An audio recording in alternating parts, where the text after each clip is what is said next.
सबसे पहले इस लेक्चर में हम स्टार्ट करने से पहले मैं आपको बता दूं कि इस वीक में हमने एक एप्लीकेशन करनी है। उसका नाम होगा, फॉर एग्जांपल, आज हम अटेंडेंस सिस्टम पे बात करेंगे। अटेंडेंस सिस्टम एप्लीकेशन होती क्या है और इसमें कौन कौन सी क्लासेस होंगी, रिलेशन क्या बनेंगे और इसका फ्रंट एंड बैक एंड सारा हम इस पे डिस्कस करेंगे। लेट्स सी कि थोड़ा सा बात करते हैं आज के लेक्चर की तरफ। तो आज हमने ना कोई एक ही टॉपिक का पढ़ना है और वो है इनहेरिटेंस। ठीक है, इसको मैं सेपरेटली इसलिए पढ़ा रहा हूँ क्योंकि बहुत सारे लोग इसको स्किप भी कर जाते हैं। ये जितना आसान है ना उतना ही इसमें क्वेश्चंस भी ज्यादा होते हैं। ठीक है, तो इनहेरिटेंस एक ऐसा टॉपिक है जो समझ ले कि रीढ़ की हड्डी है आपकी ऑब्जेक्ट ओरिएंटेड प्रोग्रामिंग की। बिना इनहेरिटेंस किए ना आप पॉलीमॉर्फिज्म भी नहीं कर सकते, डायनामिक पॉलीमॉर्फिज्म आप इनहेरिटेंस के बिना नहीं कर सकते। जो हम प्रोजेक्ट बेस्ड लर्निंग करते हैं ना उसमें बहुत सारी चीजें आ जाती हैं। आप ये भी कह सकते हो कि ना हम एक प्रोजेक्ट में एक वीक में एक प्रोजेक्ट करेंगे और हर वीक में कुछ नया सीखने की कोशिश करेंगे। इस वीक के अंदर हमने सिंगलटन क्लास के ऊपर भी काम करना है। सिंगलटन क्लास क्या होती है, सिंगलटन क्लास बनाने में प्रॉब्लम्स क्या क्या आती है। ठीक है, सिंगलटन क्लास होती क्या है, अभी के लिए बता दूं ओवरव्यू के लिए। तो सिंगलटन क्लास एक ऐसी क्लास होती है जिसमें सिर्फ एक ही ऑब्जेक्ट बन सकता है, उससे ज्यादा कोई ऑब्जेक्ट बन ही नहीं सकता। आप पढ़ना चाहो, अपने तौर पे पढ़ना चाहो जरूर पढ़ें। आप R&D किया करो, डिफरेंट साइट्स पे जाएं, इतने रिसोर्सेज अवेलेबल हैं अब तो। आप जरूर पढ़ा करें। तो अटेंडेंस मैनेजमेंट सिस्टम जो है ना स्क्रैच से आपसे बनवाना शुरू करेंगे।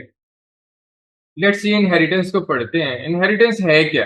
Inheritance is a mechanism in which one object acquires कर लेगा all the properties and behaviours of a parent object.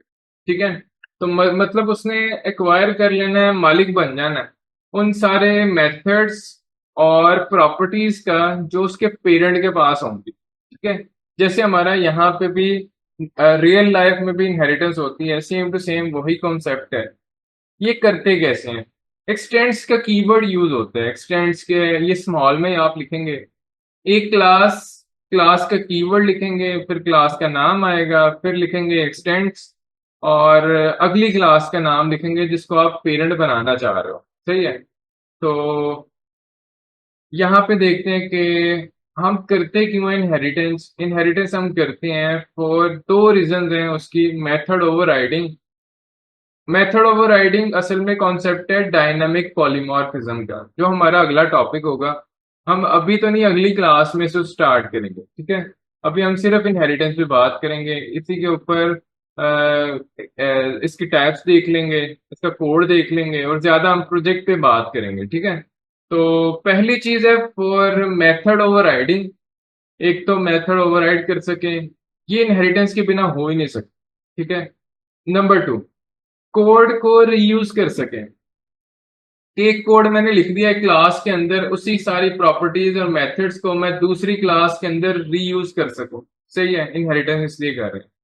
तो एक जो टर्म आपके पास यूज होती है, सब क्लास, चाइल्ड क्लास या ड्राइव क्लास, ये होती है चाइल्ड के लिए। ठीक है, तीन तरह के से नाम दिए जाते हैं, एक तो ड्राइव क्लास, चाइल्ड क्लास, सब क्लास। ठीक है, ये तीनों नाम चाइल्ड क्लास के होते हैं। तो सब क्लास क्या होती है? एक ऐसी class which inherits the other class, जो दूसरी क्लास को इनहेरिट करेगी। It is also called drive class. Extended class भी इसे कहते हैं, फिर चाइल्ड क्लास भी कहते हैं इसको। ठीक है, उसी तरह सुपर क्लास, पेरेंट क्लास, या फिर इसको हम बेस क्लास भी बोलते हैं। ठीक है, तो super class is a class from where a sub class inherits the features. इसने किसी को इनहेरिट नहीं करना, इससे जो दूसरी क्लासेस हैं इसको इनहेरिट करेंगे। जिसको इनहेरिट करेंगे उसे हम पेरेंट क्लास या सुपर क्लास कहेंगे। ठीक है, या बेस क्लास भी कहेंगे। It is also called base class और अ पेरेंट क्लास। ठीक है, तो सिंपल सी बात है, जिसको इनहेरिट करना है वो हो जाएगी पेरेंट, जिसने इनहेरिट किया वो हो जाएगी चाइल्ड। सही है, तो लेट्स सी इसको डायग्राम में रिप्रेजेंट कैसे करते हैं। ये क्लास डायग्राम बड़ी इंपॉर्टेंट होती है। असल में जब आप रिलेशनशिप बना रहे होते हो ना, तो एक एप्लीकेशन को मैंने क्या कैसे बनाना है, तो उसमें मुझे अगर ये डायग्राम मिल जाए ना, तो इसी को देख के मैं कोड भी लिख सकता हूँ। सही है। तो अक्सर जब आप एप्लीकेशन बनाओगे तो क्लास डायग्राम बनानी पड़ेगी आपको। एफवाईपी करोगे वहां पे भी बनानी पड़ेगी, इंडस्ट्री में जाओगे वहां पे भी इसका अमल दखल होता है कि आप डायग्राम आपको दी जाती है तो उसी उसी को देख के आप ट्रांसलेट कर लो इस कोड को। ठीक है। अक्सर डॉक्यूमेंट भी दे देते हैं आपको, आर्टिफैक्ट्स उसे बोलते हैं। ठीक है। तो इनहेरिटेंस में क्लास डायग्राम क्या होगी, फॉर एग्जांपल मेरे पास दो क्लासेस हैं, एक एम्प्लॉय की क्लास, इसके अंदर जो एट्रीब्यूट है ना, हाँ इधर मैंने प्लस माइनस नहीं लगाया हुआ। ठीक है। तो बाय डिफॉल्ट अगर कुछ भी नहीं ना लगा हुआ, तो ये बाय डिफॉल्ट है, इसकी जो एक्सेस मॉडिफायर है वो क्या होगा, डिफॉल्ट। सही है। तो डिफॉल्ट में ये हमारा सैलरी है, और ये इसकी टाइप के आगे कॉलन करके लिखा होगा फ्लोट। दूसरी हमारी क्लास है प्रोग्रामर, उसके अंदर हमारे पास है बोनस और इंट। ये भी डिफॉल्ट है, ये भी डिफॉल्ट है। ठीक है। तो ये जो क्लास है, अब इसमें पेरेंट कौन है चाइल्ड कौन है यहां से कैसे पता चलेगा, तो हमेशा याद रखें जिसकी तरफ एरो होगा ना, ये वाला, ये एरो जिसकी तरफ होगा वो हमारा हमेशा होता है पेरेंट, और जिसके बाद टेल होती है वो हमारा होगा चाइल्ड। सही है। तो प्रोग्रामर ने इनहेरिट किया हुआ है एम्प्लॉय को, तो रिलेशनशिप इसका क्या होता है, इसका रिलेशनशिप को कहते हैं is a relationship. Is a relationship अगर हम इंग्लिश में लिखें तो ये होगा programmer is a employee. Programmer is employee. ठीक है। तो इस रिलेशनशिप को आप कहते हैं इज आ रिलेशनशिप। सही है। एसोसिएशन में हमने पढ़ा था वो रिलेशनशिप कौन सा था, हैज आ रिलेशनशिप या हैव अ रिलेशनशिप, और यहाँ पे हम बात करें तो इज आ रिलेशनशिप होगा। तो टाइप्स ऑफ इनहेरिटेंस में बात करें तो हमारे पास जो टाइप्स हैं वो पांच किस्म के हमारे पास टाइप्स आती हैं। पहली टाइप पे बात करें तो सिंगल इनहेरिटेंस कैसे होती है, दो क्लासें हैं और एक क्लास जो बी है उसने इनहेरिट कर लिया ए को। ठीक है। तो जिसकी तरफ ए होगा, एरो होगा, उसको हम पेरेंट कंसीडर करेंगे, जिसकी तरफ टेल है ना उसको हम चाइल्ड कंसीडर करेंगे। ठीक है। तो चाइल्ड ने हमेशा पेरेंट को इनहेरिट करना है। सही है ना। यानी जो किसी के फादर ने बहुत ज्यादा जो एसेट्स बनाए हैं, तो वो उसके जो चाइल्ड होंगे ना, तो वो उसे उन एसेट्स को सारे एक्वायर कर लेंगे। ठीक है। इनहेरिटेंस की विरासत की वजह से। ठीक है। तो विरासत में जो उन्हें चीजें मिलेंगी वो सारे एक्वायर हो जाएंगे। सही है। तो उसी तरह सिंगल इनहेरिटेंस में क्या होता है, दो क्लासें हैं, एक क्लास हो जाएगी चाइल्ड, दूसरी हो जाएगी पेरेंट। तो इस तरह हम इसकी डायग्राम बना सकते हैं। दूसरी डायग्राम की तरफ चलते हैं, तो दूसरी टाइप है multi level inheritance. For example हमारे पास सबसे पहले जो क्लास है ना उसे मैं कह देता हूँ ग्रैंडफादर। ये ग्रैंडफादर है, दादा अबू, और इनकी जो एसेट्स थे ना वो इनहेरिट कर लिए फादर ने।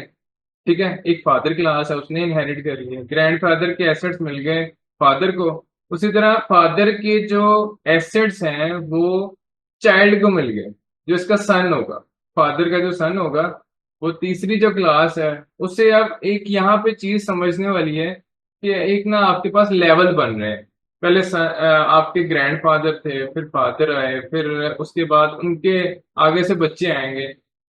तो यहाँ पे ये हो रहा है कि सी के अंदर ना आपके पास जो इनहेरिटेंस वो करेगा ना सिर्फ बी की नहीं करेगा, क्योंकि बी ने ना आगे ए के भी सारे एसेट्स को इनहेरिट कर लिया होगा। ये हम प्रैक्टिकल एग्जांपल के कोड से भी देखेंगे। ठीक है। तो जैसे मैं बात करूं तो बी ने जो है ए के सारे एसेट्स को एक्वायर किया, उसी तरह जो सी है ना, जब वो एक्वायर करेगा ना बी के एसेट्स को, तो उसके साथ वो ए के एसेट्स भी उसे ऑटोमेटिकली मिल जाएंगे। सही है। क्योंकि ए के बी को मिल गए, तो बी के पास अपने भी हैं और ए वाले भी हैं। तो उसी तरह जब सी वाला इनहेरिट करेगा ना, तो सी के पास बी वाले भी होंगे और ए वाले भी होंगे। सही है।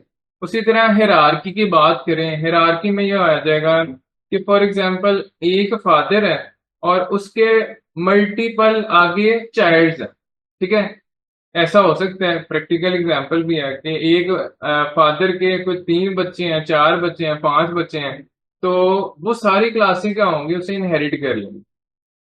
ए क्लास है, उसके आगे ये फादर क्लास है, उसके आगे बी एक चाइल्ड है, उसी तरह सी एक चाइल्ड है, डी भी एक चाइल्ड हो सकता है। तो एक से ज्यादा क्लासेस भी इनहेरिट कर सकती हैं, ठीक है।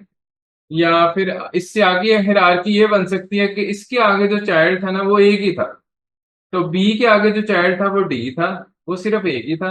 हाँ, ये हो सकता है कि सी के आगे दो चाइल्ड हो, तो वो एक से ज्यादा हो सकते हैं। तो एक हायरार्की आपकी बनेगी। इसे हायरार्किकल कहते हैं, इसे मल्टी लेवल कहते हैं, इसे सिंगल इनहेरिटेंस कहते हैं। लेट्स सी के आगे कौन सी टाइप्स हैं, और दो टाइप्स और हैं, इसे कहते हैं मल्टीपल इनहेरिटेंस, कि एक ही जो चाइल्ड है ना उसके दो दो फादर हो, ठीक है। वैसे ये इस्लाम में भी जायज नहीं है, तो उसी तरह जावा में भी जायज नहीं है। जावा पूरी इस्लामिक आपके पास लैंग्वेज है, ये कहती है कि एक जो क्लास है ना उसका एक ही पेरेंट हो सकता है। तो मल्टीपल इनहेरिटेंस जो है ना आप जावा में परफॉर्म नहीं कर सकते, ठीक है। यानी एक क्लास के साथ जो एक्सटेंड आप लिखते हो ना, दूसरी क्लास आप लिख सकते हो, लेकिन तीसरी क्लास नहीं लिख सकते, ठीक है। तो आप सिर्फ एक क्लास का एक क्लास से ही इनहेरिटेंस कर सकते हो, दूसरी या तीसरी क्लास से इनहेरिटेंस नहीं कर सकते। यानी एक क्लास का एक ही फादर होगा, एक से ज्यादा फादर नहीं बना सकते, ये मैं कहना चाह रहा हूँ, ठीक है। तो इसे कहते हैं मल्टीपल इनहेरिटेंस, जो कि सी प्लस प्लस में अलाउ है। और अगर दूसरी लैंग्वेजेस, कोई भी लैंग्वेजेस देखें ना तो उसमें अलाउड नहीं होती। हाँ, इसको परफॉर्म किया जा सकता है किसी अल्टरनेटिव वे से, जैसे जावा में इंप्लीमेंट करना हो मैंने मल्टीपल इनहेरिटेंस, तो वो कैसे इंप्लीमेंट हो सकती है, वो हम कर सकते हैं थ्रू इंटरफेसिस। तो इंटरफेसिस को यूज करके तो फिर हम मल्टीपल इनहेरिटेंस को परफॉर्म करवा सकते हैं, वरना मल्टीपल इनहेरिटेंस हम परफॉर्म नहीं करते, ठीक है। इसकी रीजन क्या है, रीजन क्या है कि आपके पास ना मल्टीपल इनहेरिटेंस के अंदर ना एक प्रॉब्लम आती है, उसे कहते हैं डायमंड प्रॉब्लम, ठीक है। तो डायमंड प्रॉब्लम से जान छुड़ाने के लिए ना, कि ये जो आपकी टाइप है ये जावा में एग्जिस्ट ही नहीं करती, सही है। तो अगली टाइप को देखते हैं, जैसे कहते हैं हाइब्रिड। हाइब्रिड में ये होता है एक या एक से ज्यादा जो इनहेरिटेंस की टाइप्स है ना मिलके अगर आपके प्रोग्राम में मिल जाए, यानी आपने मल्टी लेवल भी कर दी, मल्टीपल भी कर दी, हायरार्किकल भी कर दी, तो उसको कहेंगे हाइब्रिड, सही है। एक से ज्यादा जो टाइप्स मिलके आप जो प्रोग्राम बनाओगे ना उसको कहेंगे हाइब्रिड। तो फॉर एग्जांपल यहाँ पे हाइब्रिड कैसे है, फॉर एग्जांपल यहाँ पे देखें तो ए जो है उसका चाइल्ड है बी, सही है, और बी का चाइल्ड है डी। यहाँ पे देखें तो कौन सा हो रहा है, मल्टी लेवल इनहेरिटेंस हो रही है यहाँ पे, सही है। लेकिन यहाँ से देखें ऑनवर्ड, तो डी के कितने पेरेंट है, डी के आगे बी भी पेरेंट है, सी भी पेरेंट है, सही है। तो इसके यहाँ पे जो इनहेरिटेंस हो रही है इसको कहेंगे मल्टीपल इनहेरिटेंस, सही है। तो हमने मल्टीपल इनहेरिटेंस और मल्टी लेवल इनहेरिटेंस दोनों को जब मिक्स कर दिया ना एक ही प्रोग्राम के अंदर, ठीक है, तो उसे एक बोलेंगे हाइब्रिड। आपकी जो इनहेरिटेंस बनेगी वो होगी हाइब्रिड इनहेरिटेंस, ठीक है। तो लेट्स सी के थोड़ा थोड़ा इनहेरिटेंस का कोड भी देखते हैं, फिर हम प्रोजेक्ट की तरफ जाएंगे। तो यहाँ पे मैंने ऑन करके रखा है, यहाँ पे एक नया प्रोजेक्ट बनाते हैं इनहेरिटेंस के ऊपर। बारी बारी देखते हैं, पहले सिंगल इनहेरिटेंस को देख लेते हैं, सिंपल सिंटेक्स को भी समझ लेते हैं, क्या क्या प्रॉब्लम्स होंगी इनहेरिटेंस के लिए वो उनको भी देख लेते हैं, और क्या क्या चीजें इनहेरिट होनी है, क्या चीजें इनहेरिट नहीं होनी, उस पर भी बात कर लेते हैं। लेट्स सी के कमेंट्स को मैं डिलीट कर रहा हूँ, ये मेरा हो गया मेन। यहाँ से मैं एक नई क्लास बनाता हूँ, तो एक क्लास बनाते हैं एम्प्लॉयड। मैंने एक क्लास बनाई एम्प्लॉयड, दूसरी क्लास एक और बनाता हूँ। लेट्स सी के इसको मैं कह देता हूँ जैसे स्टूडेंट, स्टूडेंट की बजाय टीचर, टीचर एम्प्लॉय हो सकता है। और क्या हो सकता है आपका, डेवलपर या प्रोग्रामर, जैसे एक एग्जांपल भी आई थी, तो मैं एक प्रोग्रामर की भी क्लास बना लेता हूँ। दो क्लास है मेरे पास, सही है। एक मेरी प्रोग्रामर की क्लास है, दूसरी मेरी टीचर की क्लास है।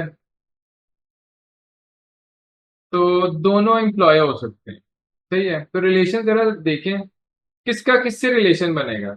लेट्स सी कि मैं ना इसको बड़ा सिंपल तरीके से समझाने की कोशिश करूंगा। सबसे पहले ना मैंने यहाँ पे बनाया एक मेथड, वर्ड प्रिंट, और इसको मैं पब्लिक कर दूँ। प्रिंट इन्फो के नाम से मैंने बनाया, और यहाँ पे ये एक मेथड। लेट्स सी के इसमें मैं लिख भी देता हूँ कि एम्प्लॉय क्लास है ये मेरे पास एम्प्लॉय क्लास। तो एम्प्लॉय जो है ना, ये वाली क्लास एज अ पेरेंट मैं कंसीडर कर रहा हूँ। ठीक है, ये किसका पेरेंट है? ये हमारे पास चाइल्ड टीचर का पेरेंट है। तो ये जो टीचर क्लास है ना, ये इसका पेरेंट है। तो इसको पेरेंट बनाने के लिए जावा कहती है कि अगर आपने किसी को भी इनहेरिटेंस करनी है ना दो क्लासेस की आपस में, तो आपको क्या करना है, सिर्फ एक्सटेंड्स का कीवर्ड लिखना है। एक्सटेंड्स, जस्ट एक्सटेंड्स का कीवर्ड लिखें। ये देखिए ब्लू जो चीज हो जाएगी ना, वो हमेशा कीवर्ड होगा। जावा के अंदर कोई भी चीज ब्लू हो रही है ना, ब्लू में हमेशा कीवर्ड्स होते हैं। जैसे पैकेज एक कीवर्ड है, पब्लिक एक कीवर्ड है, क्लास एक कीवर्ड है, एक्सटेंड्स एक कीवर्ड है। और यहाँ पे मैं लिखूंगा क्लास का नाम। लेट्स सी के अगर वो क्लास की फाइल क्रिएट है, ये तभी बनने देगा। ठीक है, जैसे मैं कहता हूँ एम्प्लॉय। सही है, तो उसने मुझे तभी बनने दिया जब ये क्लास एग्जिस्ट करती हो। अभी क्योंकि सेम पैकेज पे है, ये भी इसका पैकेज क्या है, इनहेरिटेंस। इसका पैकेज क्या है, इनहेरिटेंस। ठीक है, तो उसने कोई इंपोर्ट का मुझे कुछ नहीं कहा, तो कोई इसमें एरर नहीं है। अगर पैकेज डिफरेंट होते तो यहाँ पे मुझे इंपोर्ट करना पड़ता, वो वाला पैकेज मैं लिखता इंपोर्ट, और आगे पैकेज का नाम लिख देता, जैसे इनहेरिटेंस डॉट करके उधर लिखा होता कोई जावा। इस तरह का पैकेज हो सकता था, कुछ भी पैकेज हो सकता था। ठीक है, तो पैकेज के अंदर भी सब पैकेज भी बनाए जा सकते हैं। लेट्स सी उस पर भी बात करेंगे जब हम एमवीसी पे जाएंगे ना, तो एक पैकेज के अंदर सब पैकेजेस भी बनेंगे। ठीक है, तो लेट्स सी के मैं यहाँ पे क्या करता हूँ, वॉइड यहाँ पे लिख देता हूँ प्रिंट और टीचर। ये मेथड अलग है, वो मेथड अलग है। ठीक है, तो लेट्स सी कि मैंने इसको लिखा पब्लिक, यहाँ पे इसकी बॉडी भी डिफाइन कर दी, और एक सी आउट स्टेटमेंट भी दे देता। टीचर क्लास, ये मेरी टीचर क्लास है। एक और बार करके देख लेते हैं। लेट्स सी कि एक प्रोग्रामर की भी क्लास है। ये क्या कर रही है, ये भी एक्सटेंड कर रही है। किसको एक्सटेंड करेगी, एम्प्लॉय की क्लास। इसके अंदर भी एक मेथड बना देते हैं, वर्ड प्रिंट। किसको करना है, प्रोग्रामर को। प्रोग्रामर इन्फो कर सकते हैं। तो मैं एस आउट करके यहाँ पे लिख देता हूँ प्रोग्रामर क्लास। तो तीनों क्लासेस हमने बना ली। सबसे पहली क्लास बनाई एम्प्लॉय, इसके अंदर एक मेथड है। जिसने एक्सटेंड किया ना, वो हमेशा होता है आपकी चाइल्ड क्लास। ठीक है, ये हमारा चाइल्ड है या आपकी ड्राइव क्लास है, और इसको सब क्लासेस भी कहते हैं। मैंने इसको कह दिया ये हमारी चाइल्ड क्लास। लेट्स सी सबको सेव किया। इनहेरिटेंस में आते हैं, यहाँ पे मैं जब ऑब्जेक्ट बनाऊंगा ना टीचर का, तो मैंने बनाया T is equal to new करके। जब तक हम ये काम नहीं करते तो उसे मेमोरी नहीं मिलती। आपको पता है ना, जैसे मैं लिखता हूँ टी डॉट करूंगा ना, अभी मेरे पास ये जो मेथड आ रहा है ना, मैं इसे कॉल करूंगा तो यहाँ पे एरर आना शुरू हो जाएगा। वो कहेगा इसको इनिशियलाइज करो। ठीक है, ये जब तक इनिशियलाइज नहीं होगा इसको चलने में नहीं देता हूँ। जावा जो है ना, उसके अंदर एरर्स जो है, खास तौर पे जेवीएम जो है ना, वो एरर्स को आइडेंटिफाई करते हैं और उसे चलने भी नहीं देता जब तक आप उसे इनिशियलाइज ना करो। तो मैं यहाँ पे न्यू करके टीचर्स यहाँ पे कंस्ट्रक्ट कर लेता हूँ। ये दो काम करता है कंस्ट्रक्टर। कंस्ट्रक्टर के दो काम पे हैं। पहला काम कि मेमोरी में डिक्लेरेशन, दूसरा काम इनिशियलाइजेशन, और एक और काम है जो हिडन वो कर रहा होता है। वो क्या कर रहा होता है, रेफरेंस जो है ना, वो टी को प्रोवाइड कर देता है। ठीक है, लेट्स सी मैं टी डॉट करूंगा ना, तो मेरे पास यहाँ पे एक मेथड आ रहा है प्रिंट टीचर का। ठीक है, उसी तरह इसको मैंने शायद पब्लिक नहीं किया हुआ, तो ये भी पब्लिक है।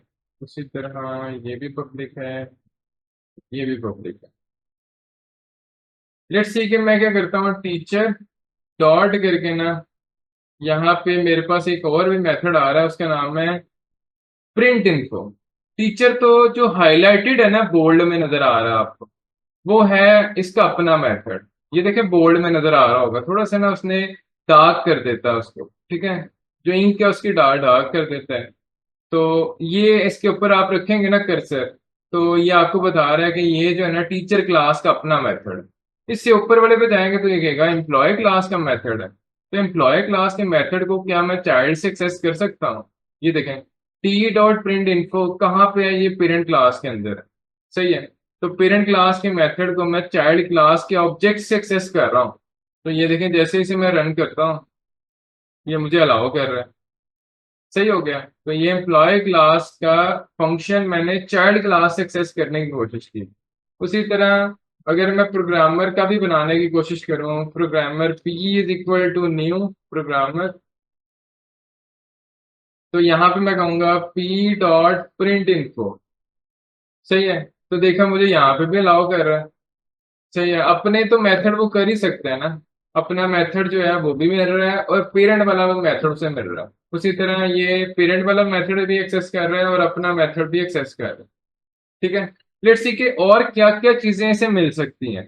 तो मैंने एम्प्लॉय क्लास में कुछ चीजें बनाने की कोशिश करता हूँ, जैसे मैं यहाँ पे कहता हूँ प्राइवेट एम्प्लॉय कोड, मैं यहाँ पे कहता हूँ पब्लिक,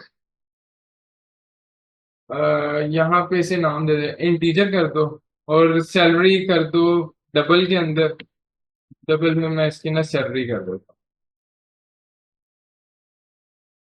और इसका जो एक नेम ले लेते हैं, प्रोटेक्टेड, प्रोटेक्टेड किया, और स्ट्रिंग के अंदर इसका नेम कर दिया। मैंने तीन एट्रीब्यूट्स लिए।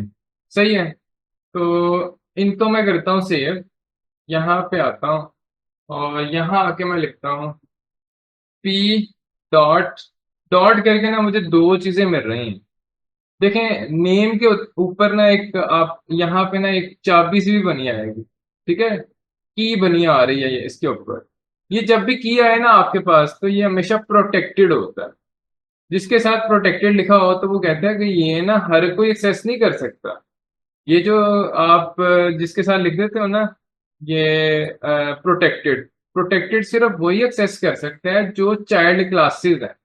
यानी टीचर कर सकता है, प्रोग्रामर कर सकता है। अगर मैं एक और क्लास बना दूं जैसे स्टूडेंट के नाम से, तो वो एम्प्लॉय की कुछ भी चीज को एक्सेस नहीं कर सकता। हाँ, पब्लिक वालों को एक्सेस शायद कर ले। ठीक है। अगर मैं पब्लिक को करूं तो पब्लिक को एक्सेस कर सकेगा। ठीक है, पब्लिक क्योंकि हर जगह एक्सेसिबल होते हैं। लेट्स सी कि मैं ना इसे ये लिखता हूँ नेम। तो नेम के अंदर मैं कुछ भी सेट कर सकता हूँ। मैंने लिखा प्रोग्रामर का फॉर एग्जांपल नाम है, एबीसी कोई नाम है, तो ये देखें सेट हो गया, कोई एरर नहीं आया, इसे सेट करने दिया उसको। उसी तरह मैं पी डॉट करके ना यहाँ पे सैलरी को भी एक्सेस कर रहा हूँ, और सैलरी मेरी किस एक्सेस मॉडिफायर में थी।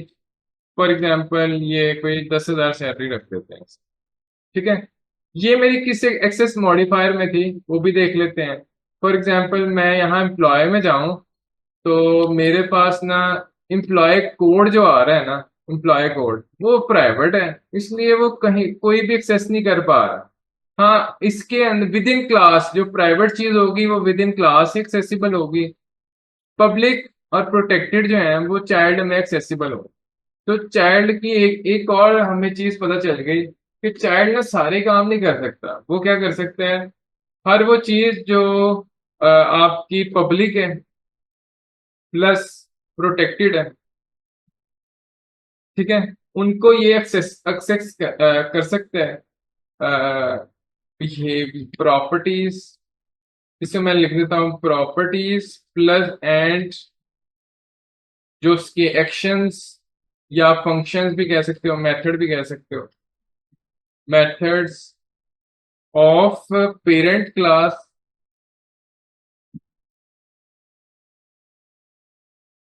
Can be accessible in child class, ठीक है। जो पब्लिक है प्रोटेक्टेड है। यहाँ पे एक और चीज के, फॉर एग्जांपल मैं पब्लिक और प्रोटेक्टेड दोनों को एक्सेस कर सकता हूँ। प्राइवेट मेंबर्स, मेंबर्स में हर चीज आ जाएगी, उसके मेथड्स भी आ जाएंगे और उसके फील्ड्स भी आ जाएंगे, यानी properties. Private members are not accessible in child class. तो चाइल्ड क्लास में उसे एक्सेस नहीं किया जा सकता। उसी तरह और कौन सी चीज एक्सेस की जा सकती है, कौन सी नहीं की जा सकती, तो मैं यहाँ पे लिखूं कंस्ट्रक्टर्स। जो constructors of parent class are not accessible in child class,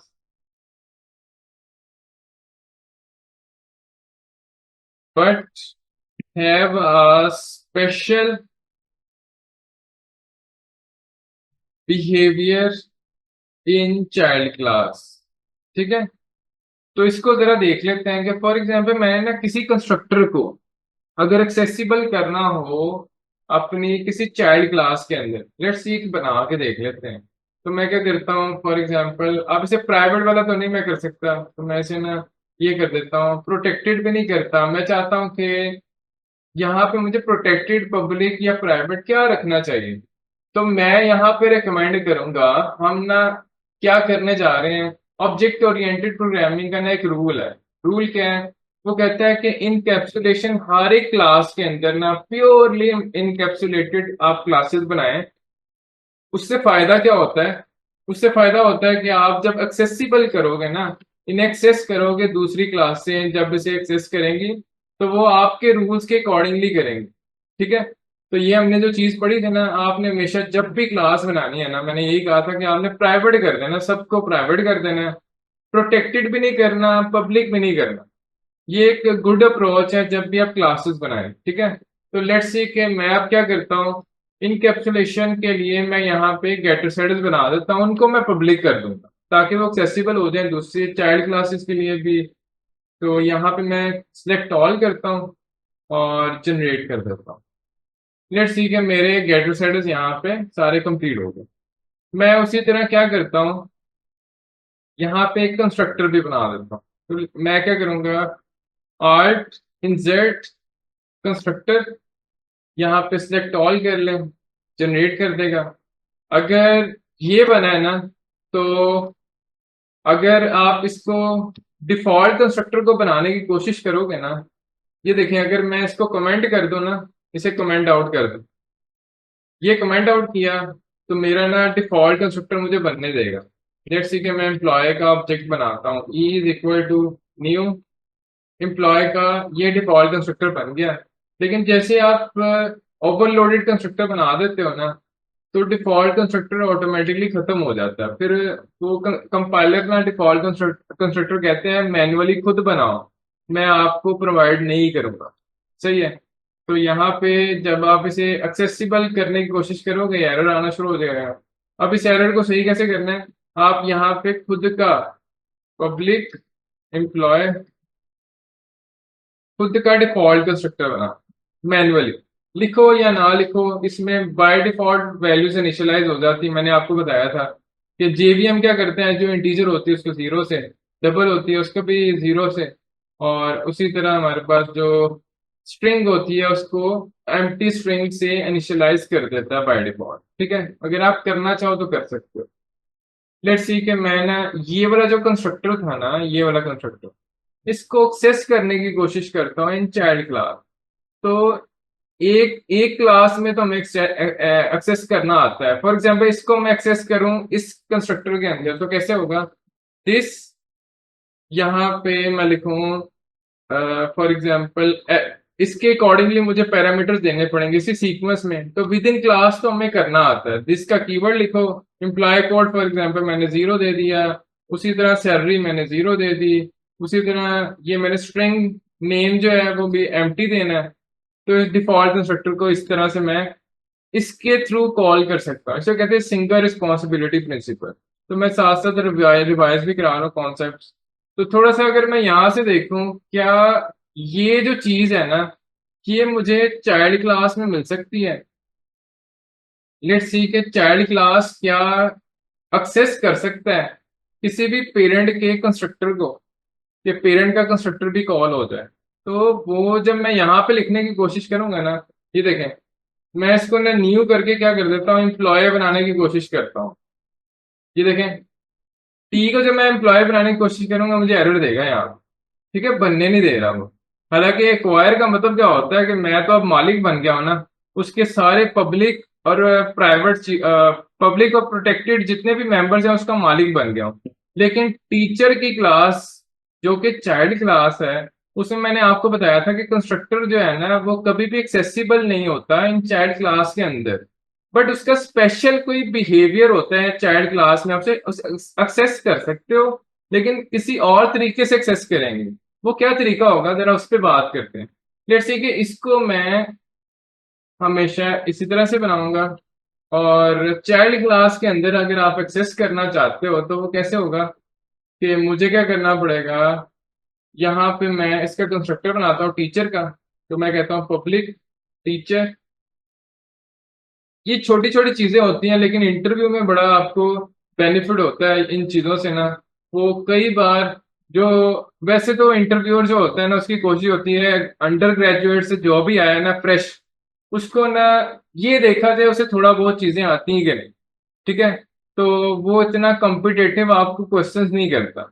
लेकिन जो कुछ ऐसे सॉफ्टवेयर हाउसेज हैं जिसमें वो ना बड़ा एक्सपर्ट कोई बंदा एक फील्ड का बैठा देते हैं और आपको कहते हैं कि अब वो जो इंटरव्यूअर है ना वो अपने आप को ऑल इन ऑल समझ रहा होता है।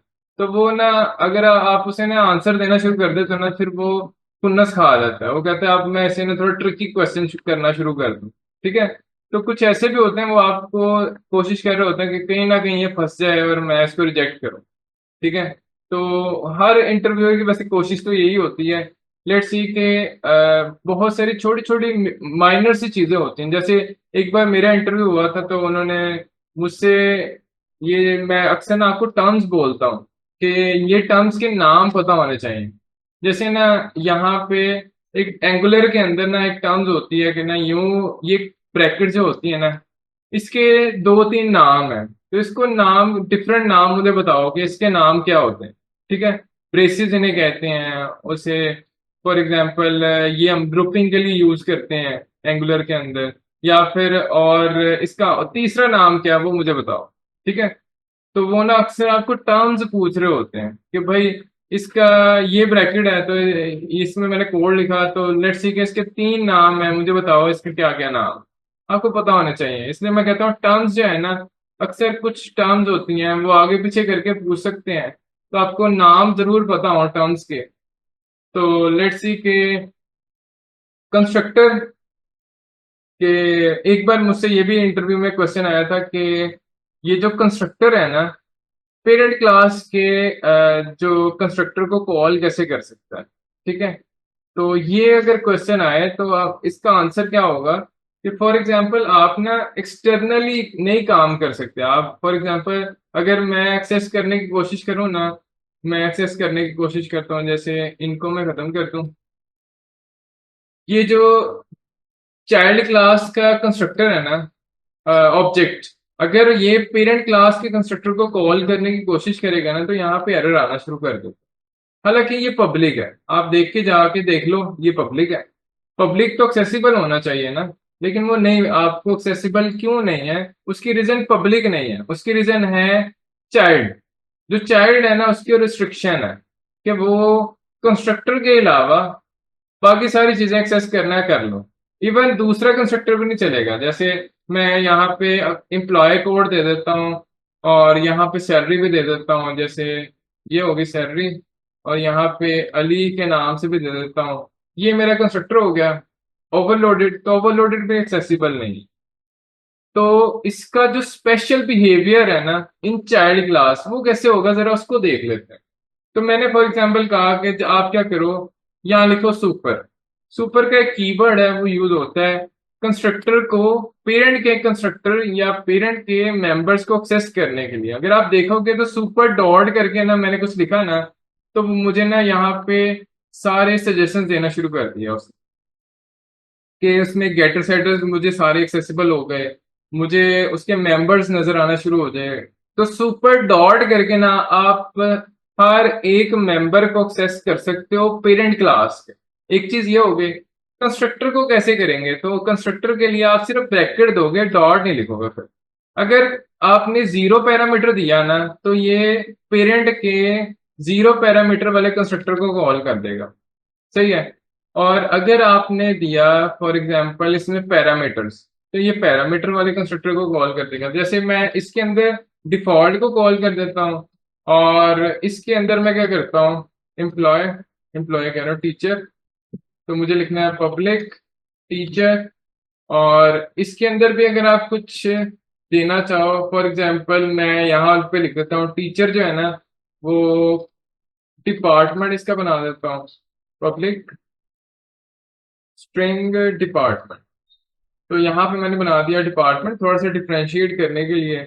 और मैंने कहा था सारे के सारे प्राइवेट होने चाहिए, तो यहाँ पे से प्राइवेट ही बना दें। ठीक है। हम अपनी ही कन्वेंशन अगर फॉलो नहीं करेंगे तो फिर स्टूडेंट भी नहीं करेंगे। तो लेट्स सी कि मुझे कन्वेंशन फॉलो करनी है, तो मैं यहाँ पे लिखता हूँ इंसर्ट कोड और गेटर सेटस बना दो। मैंने डिपार्टमेंट के दोनों गेटर सेटस जनरेट कर दूँ, जनरेट हो गए। तो यहाँ पे मैं पास करता हूँ स्ट्रिंग, और उस पे पास कर देता हूँ डिपार्ट। सही है। उसके साथ मैं और भी चीजें पास करूंगा, जैसे ई कोड, ई कोड मतलब एम्प्लॉय कोड। और मैं क्या चीज पास करूंगा, स्ट्रिंग के साथ नेम ऑफ द एम्प्लॉय। फिर और क्या पास करूंगा, क्योंकि ये सारी चीजें जो है वो टीचर के अंदर होनी चाहिए ना। एम्प्लॉय कोड होगा टीचर का, डिपार्टमेंट भी होगा, फिर नेम भी होगा।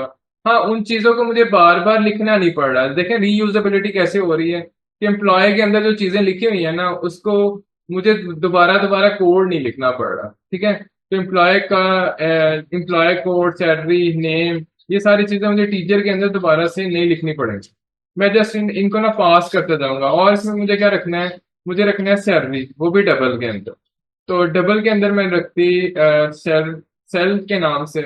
अब इनको मैं इनिशियलाइज कर देता हूँ। जो चीजें ना सुपर से रिलेटेड है ना, सुपर क्लास में, तो मैं कहता हूँ कि सुपर क्लास के कंस्ट्रक्टर को कॉल करो और ये सारी चीजें उसमें इनिशियलाइज कर दो। तो मैं लिखता हूँ यहाँ पे सुपर।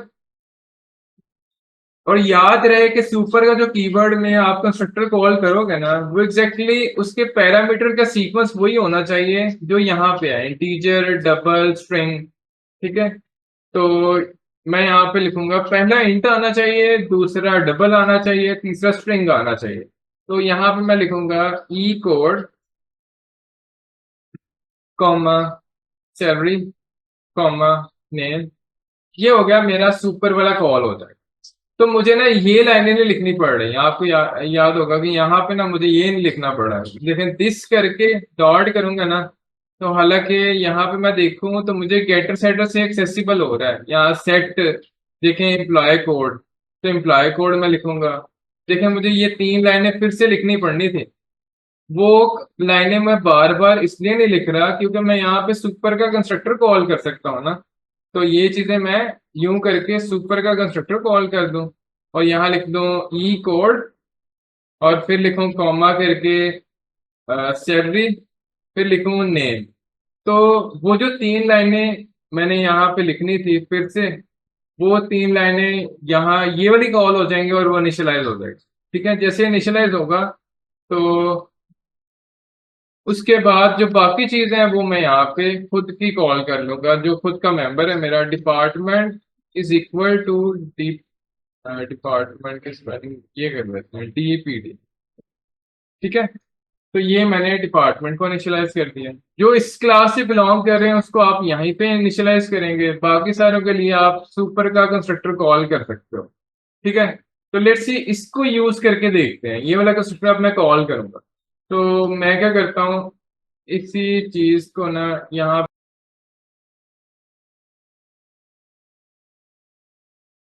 तो यहाँ पे मैं क्या करता हूँ, फॉर एग्जांपल टीचर का एक ऑब्जेक्ट बना लेता हूँ, T is equal to new.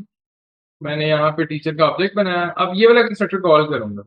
तो डिपार्टमेंट के अंदर मैं देता हूँ, फॉर एग्जांपल हमारा डिपार्टमेंट है SC डिपार्टमेंट, एम्प्लॉय कोड कुछ भी लिख देते हैं 24155, और यहाँ पे लिख देते हैं फॉर एग्जांपल अहमद, और यहाँ पे लिख देते हैं सैलरी।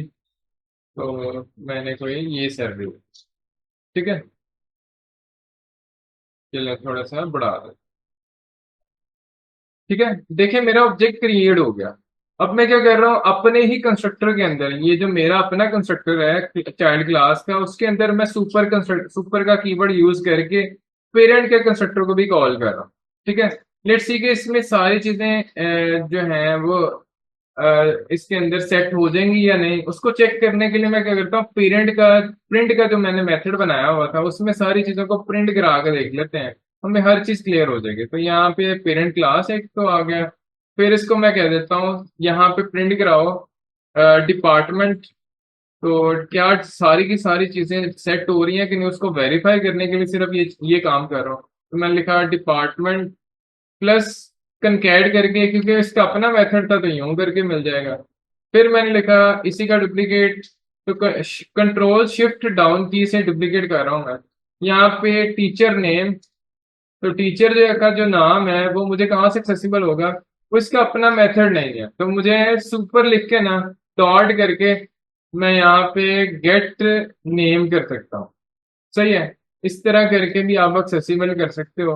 वरना अगर इस तरह ना भी करें ना, आपको सुपर कीवर्ड ना भी लिखें, तो आप इस तरह भी लिख सकते हो, जैसे मैं दिस का कीवर्ड यूज करूं और यहाँ लिखूं गेट नेम, ये मुझे दिस से भी एक्सेसिबल हो रहा है। उसकी रीजन, क्योंकि मैंने एक्वायर कर लिया ना, सुपर से जो है वो पेरेंट के सारे मेंबर सुपर से एक्सेसिबल हो जाते हैं, लेकिन दिस से भी हो जाते हैं। उसकी रीजन, दिस जो है ना वो बता रहा है कि करंट क्लास के मेंबर्स को एक्सेसिबल करने के लिए होता है।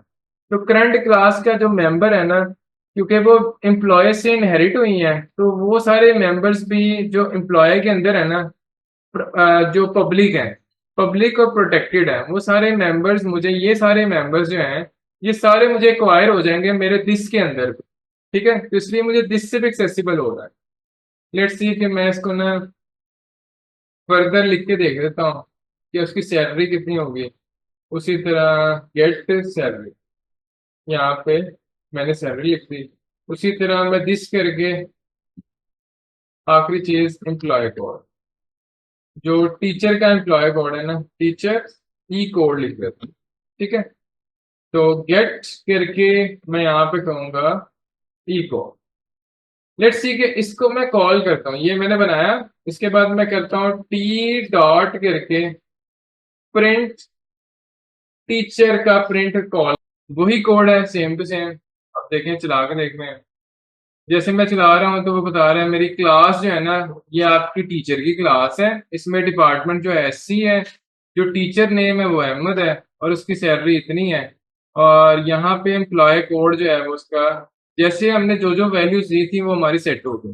तो मैं ये बाकी चीजें जो सेट कर रहा हूँ ना, वो चीजें कैसे सेट कर रहा हूँ, जो मैं एम्प्लॉय का कंस्ट्रक्टर कॉल कर रहा हूँ। एम्प्लॉय का कंस्ट्रक्टर कॉल कर दो, और उसमें जो जो इनिशियलाइज है वो एम्प्लॉय के कंस्ट्रक्टर से इनिशियलाइज हो जाएंगे, और मुझे इनके ना गेटर सेटर लिखने पड़ेंगे, और मैं सिर्फ रीयूज करूंगा इन सब चीजों में। तो ये एक चीज थी जो इनहेरिटेंस का बेस्ट पार्ट है। ठीक है, इसमें हम कोड को रीयूज कर सकते हैं। ठीक है, तो इसे कहते हैं सिंगल इनहेरिटेंस। लेट्स सी कि अगली टाइप की तरफ चलते हैं। अगली टाइप है हमारे पास मल्टी लेवल की तरफ चले जाते हैं। तो लेट्स सी कि एक और इसकी हायरार्की बना लेते हैं, एक क्लास बनाता हूं मैं। अब ये सिंगल इनहेरिटेंस कैसे है, जरा ये भी बता देता हूँ कि एक ही पेरेंट है, उसके दो चाइल्ड है। ठीक है, इसको आप हायरार्किकल भी कह सकते हो, एक पेरेंट के दो चाइल्ड। फिर एक पेरेंट के तीन चाइल्ड भी हो सकते हैं। ठीक है, ये हायरार्किकल भी हमने कर लिया और सिंगल इनहेरिटेंस भी कर लिया। सिंगल इनहेरिटेंस ये होती है कि एक जो आपकी टीचर की क्लास है ना, उसने एम्प्लॉय को इनहेरिट कर लिया, लेकिन एक और क्लास है जिसका नाम है प्रोग्रामर, तो प्रोग्रामर ने भी सेम एम्प्लॉय को कर लिया। तो इसका मतलब है एक पेरेंट के कितने चाइल्ड हो गए, दो। तो एम्प्लॉय क्लास के दो चाइल्ड हो गए, इसे बोलेंगे हायरार्किकल। ठीक है, हायरार्की एक आपकी बन रही है, दो होंगे, फिर तीन होंगे, फिर चार होंगे। तो इसकी डायग्राम अगर मैं बनाऊं तो कुछ ऐसे बन जाएगी पेड़ के अंदर। मैं यहाँ पे पेड़ में जाऊं,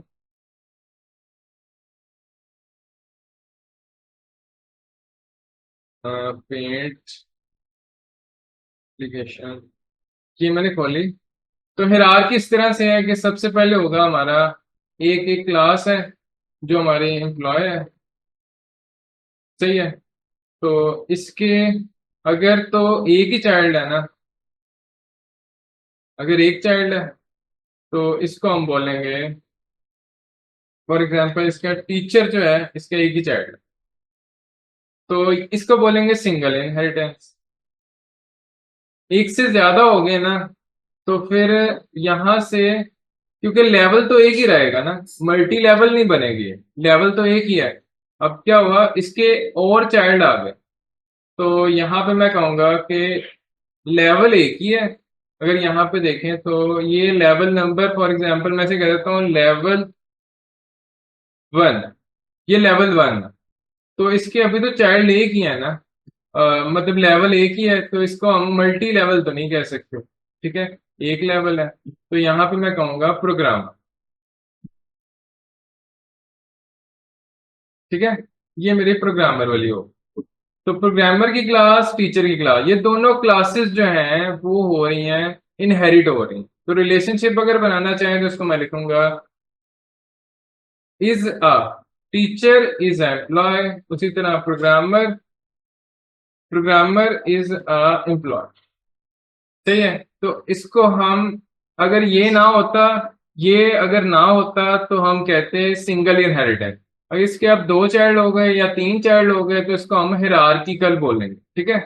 तो लेट्स सी के अब हम थोड़ा सा मल्टी लेवल की तरफ जाते हैं। क्या करूंगा कि अब जो हमारी जो एम्प्लॉय की क्लास है ना, शायद इसका कोई पेरेंट बनाने की कोशिश करते हैं। एक पर्सन की क्लास है जो कि पेरेंट क्लास है एम्प्लॉय की। तो जब मैं ये बनाऊंगा ना तो क्या होगा, ये सारी चीजें जो है ना, ये सारी चीजें एक लेवल नीचे आ जाएंगे। तो इसको मैं कहूंगा कि यहाँ से आप क्या आ जाओ नीचे, और अब एक और पेरेंट आपका बना देते हैं, ठीक है। अब इसका एक और पेरेंट बनाया, वो होगा कोई पर्सन, एक और क्लास बनाया जिसका नाम है पर्सन। तो person class is the parent of employee class, और employee class has two parents, teacher class and programmer class, ठीक है। तो लेट्स सी के इसका जो रिलेशनशिप है वो मैं इस तरह बनाऊंगा कि एम्प्लॉय इज अ पर्सन। हाँ, डायरेक्टली भी आप बना सकते हो कि पर्सन को आप टीचर से भी कर सकते हो, ठीक है, लेकिन अभी मैंने आपको लेवल सिखाने हैं। तो लेवल क्या हो गया, फॉर एग्जांपल ये मेरा जो है ना लेवल नंबर हो गया, लेवल 0 है ये, और ये मेरा लेवल 1 है, ये मेरा हो गया लेवल नंबर 2। मैं अभी 0 से वैसे स्टार्ट कर रहा हूँ सिर्फ आपको समझाने के लिए, ठीक है। आप लेवल 1 2 3 भी कर सकते हो, इसमें कोई मसला नहीं है कि 0 से स्टार्ट करना है या 1 से स्टार्ट करना है। लेकिन एक चीज समझ आ रही है, आप लेवल हो गए मल्टीपल। जब मल्टीपल लेवल्स हो जाए ना तो उसको हम बोलते हैं मल्टी लेवल इनहेरिटेंस, सही हो गया। होपफुली आपको समझ आया होगा। लेट्स सी कि अब मैं क्या करता हूँ कि एक और क्लास बनाता हूँ, इसका नाम दे देते हैं पर्सन। ये मेरी होगी पर्सन क्लास। पर्सन क्लास किसको इनहेरिट करेगी, वो करेगी एक्सटेंड्स एम्प्लॉय।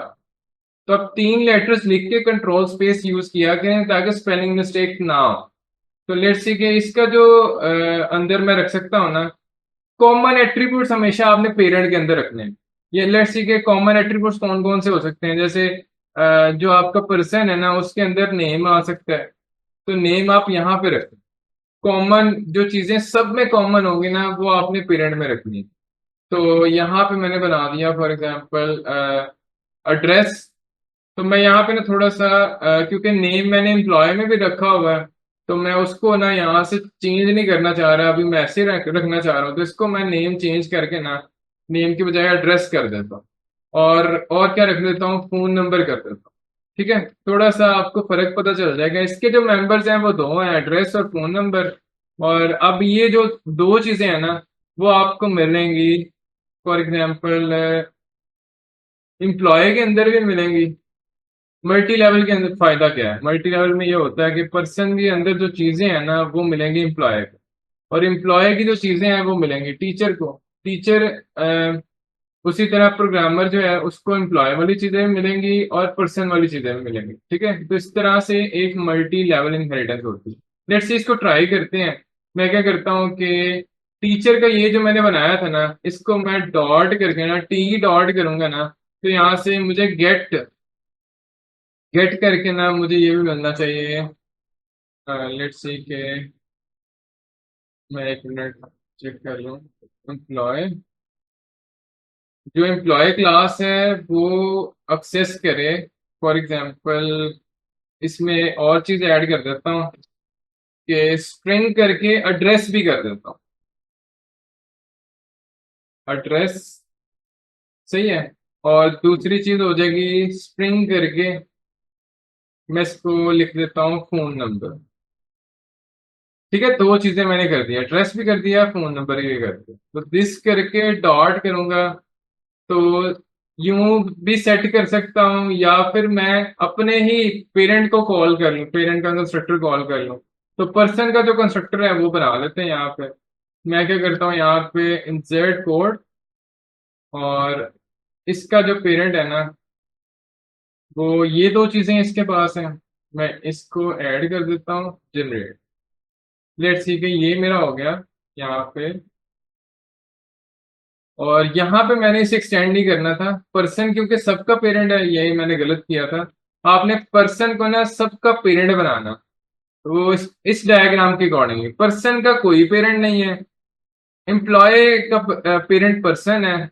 ठीक है, तो यहाँ से मैं खत्म करके यहाँ लिखना था मैं, इसको कहना था एक्सटेंड, इसे कहना था पर्सन। ठीक है, तो पर्सन जो है वो हो गया एक्सटेंड करके आपका एम्प्लॉय के अंदर। और ये मैंने इस तरह लिख लिया। अब यहाँ पे जाके इसके अंदर जो चीजें हैं, इसमें एरर क्यों आ रहा है उसके, क्योंकि मैंने दो चीजें और ऐड कर दी हैं, तो वो यहाँ चीजें मैंने ऐड नहीं की हुई, इसलिए मैं इसको भी कॉल कर देता हूँ। ये सही हो गया एरर, उसी तरह ये भी एरर सही करते। अब मैं यहाँ पे क्या करूंगा, सुपर वाला जो आपने कंस्ट्रक्टर, पेरेंट का कंस्ट्रक्टर जब भी कॉल करना है ना, वो हमेशा पहले आपने लाइन वही लिखनी, सुपर बाद में ना लिखा करें। ठीक है, गुड गुड हैबिट यही है कि आप यहाँ पे पेरेंट वाला कंस्ट्रक्टर कॉल करें। तो यहाँ पे पहले मैंने क्या पास करना था, पर्सन के अंदर दो चीजें, एड्रेस और फोन नंबर। ये वाला कंस्ट्रक्टर मैं चाइल्ड के अंदर कॉल करूंगा, चाइल्ड मेरा है इस टाइम एम्प्लॉयर, तो एम्प्लॉय के अंदर मैं लिखूंगा एड्रेस कॉमा फोन नंबर। इस तरह करके मैंने सुपर वाला कॉल कर दिया। तो सुपर वाला जो है ये वाली इसका जो पर्सन, इसका कंस्ट्रक्टर है ना एम्प्लॉय का, वो है ये, इसके कंस्ट्रक्टर को कॉल कर देगा इनिशियलाइज करने के लिए। फिर क्या करेगा, इसको कौन कॉल करेगा, वो करेगा टीचर। तो टीचर के अंदर दो चीजें और डाल देंगे, जैसे टीचर का एड्रेस भी हो सकता है, उसी तरह टीचर का फोन नंबर भी हो सकता है। ठीक है, तो अब मैं क्या करूंगा, इसके अंदर further address comma phone number भी ऐड कर दूं। ठीक है, तो ये सारी चीजें मुझे ऐड हो गई। और अब मैं अगर एक्सेसिबल भी करना चाहूँ तो यहाँ से कर सकता हूँ। लेट्स सी कि मैं यहाँ पे दो चीजें और ऐड करता हूँ। एक चीज उसका एड्रेस, दूसरी चीज हो जाएगा टीचर का फोन नंबर।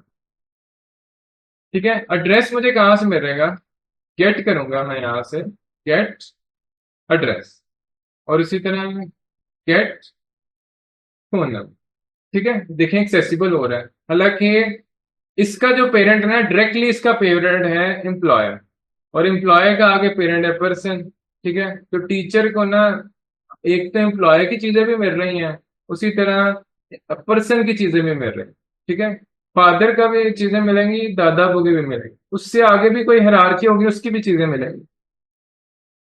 लेकिन अगर मैं आपको बताऊं तो हम ना ज्यादातर जो जाते हैं ना, लेवल 1 या 2 तक ही जाते हैं। मोर ज्यादा, बहुत ज्यादा आप लेवल्स में बहुत कम जाते हो। जो मर्जी एप्लीकेशन कर लो ना, आप लेवल 2 3, 2 3 भी मुश्किल है, आप लेवल 2 तक ही रहते हो। ठीक है, ज्यादातर एप्लीकेशन। तो फिलहाल ये चीजें करानी जरूरी हैं।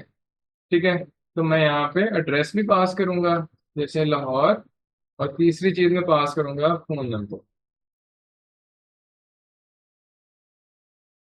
तो टी डॉट करके हम यहाँ पे प्रिंट वाले को कॉल करेंगे। ठीक है। तो होपफुली हमारी सारी चीजें जो है वो सेट हो गई हैं।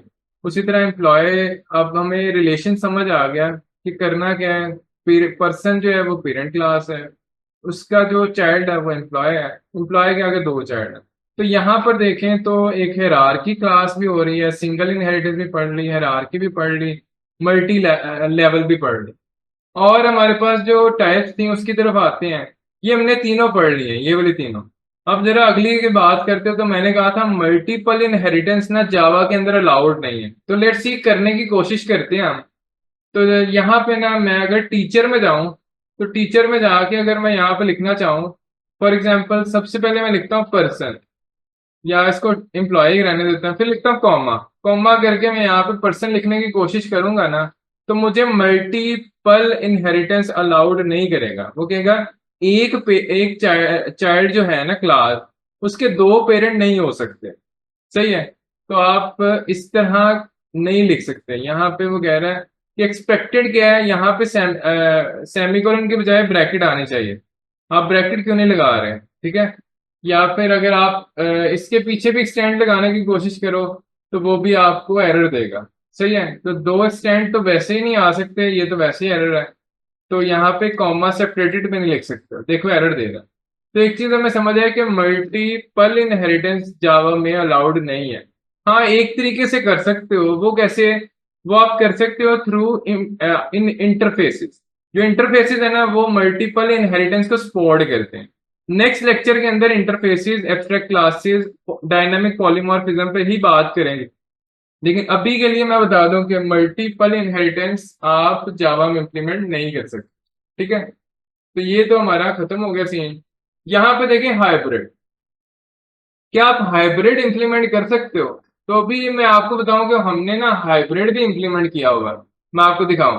तो यहाँ पे हमने एक तो मल्टीपल इनहेरिटेंस भी, मल्टी लेवल इनहेरिटेंस भी अप्लाई की हुई है। जैसे पर्सन, पर्सन जो है आपका, वो आगे एम्प्लॉय उसका चाइल्ड है, उसी तरह एम्प्लॉय के चाइल्ड दो हैं। तो कौन कौन सी दो इनहेरिटेंस हमने इस डायग्राम में अप्लाई की हुई है? तो मैं लिखना चाहूँ तो यहाँ पे कह सकता हूँ, कोई सी दो या दो से ज्यादा इनहेरिटेंस अगर आपने एक साथ एप्लीकेशन में अप्लाई कर ली ना, उसे कहते हैं हाइब्रिड। तो सिंपल सी बात है इसमें। हाइब्रिड कैसे है ये? हाइब्रिड अलावा है जावा के अंदर। तो यहाँ पे कहता हूँ मैं मल्टीपल इनहेरिटेंस भी हो रही है और मल्टी लेवल इनहेरिटेंस भी हो रही है। Multi level inheritance number one हो रही है। देखें, मल्टीपल लेवल्स आपको नजर आ रहे हैं। नंबर टू, आप हिरार्किकल भी कर रहे हो। आप हिरार्किकल इनहेरिटेंस भी कर रहे हो। ठीक है। तो हिरार्किकल इनहेरिटेंस भी हो रही है और मल्टी लेवल इनहेरिटेंस भी हो रही है। ठीक है। दोनों इनहेरिटेंस को मिक्स कर दिया एक ही एप्लीकेशन के अंदर। इसको भी हम हाइब्रिड बोलेंगे। तो ये कौन सी इनहेरिटेंस है? इसे बोलते हैं हाइब्रिड। हाइब्रिड इनहेरिटेंस में एक या एक से ज्यादा टाइप्स को आप मिलाकर एक ही एप्लीकेशन में जब इनहेरिटेंस बनाते हो, तो उसे हाइब्रिड बोलते हैं। ठीक है। तो मल्टीपल इनहेरिटेंस जावा में अलाउड नहीं है, ये भी हमने करके देख लिया। ठीक है। लेट्स सी कि थोड़ा सा इनहेरिटेंस पे और बात कर लेते हैं कि फॉर एग्जांपल इसमें जो इश्यूज आते हैं और किस तरह से हम इश्यूज को रिजॉल्व करेंगे।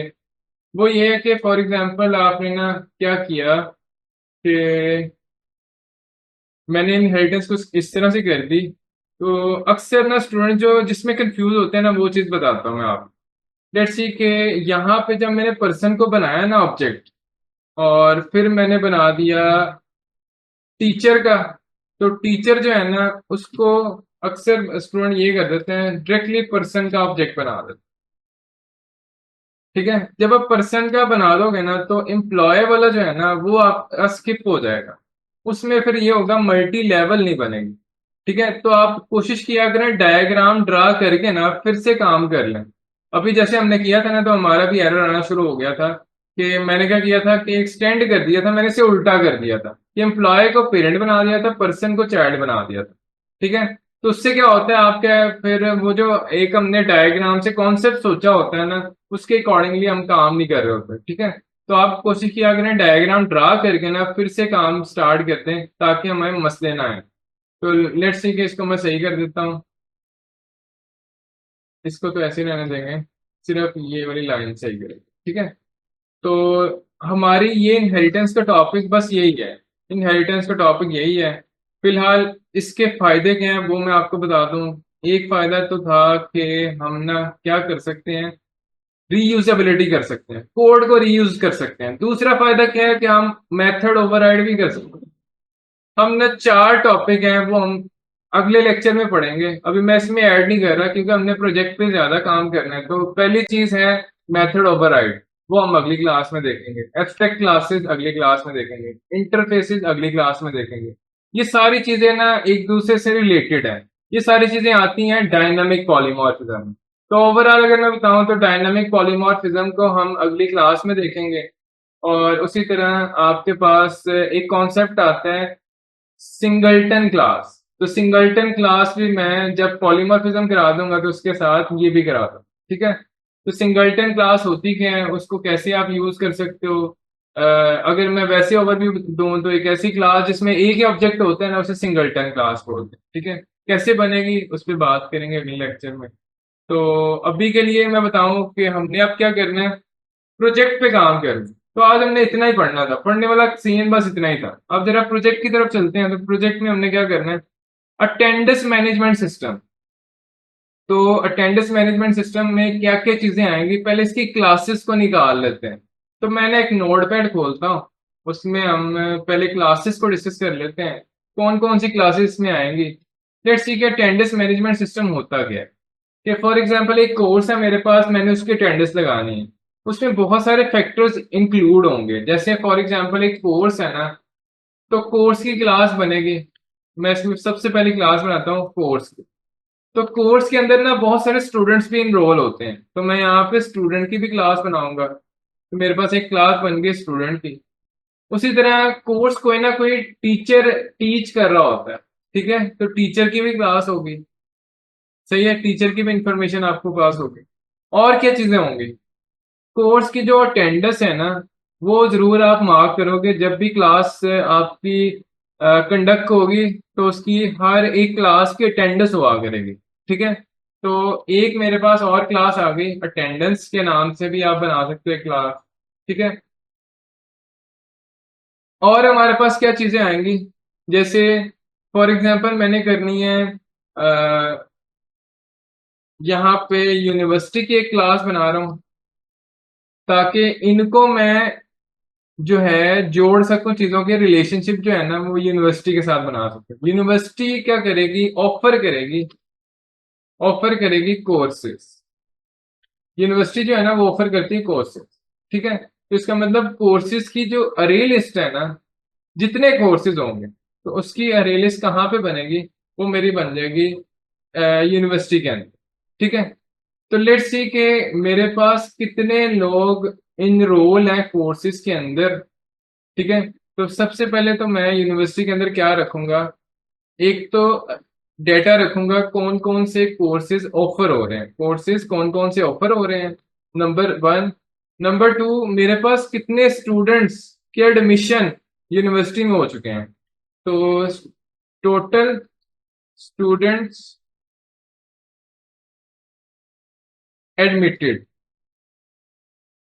कितने स्टूडेंट मेरे पास एडमिट है। नंबर 3, मेरे पास कितने टीचर ऐसे हैं जो अवेलेबल है, या फिर as a teacher, as a employee. ये परमानेंट भी हो सकता है और आपके पास विजिटिंग भी हो सकते हैं, ठीक है। तो एक चीज तो ये डाटा हो गया।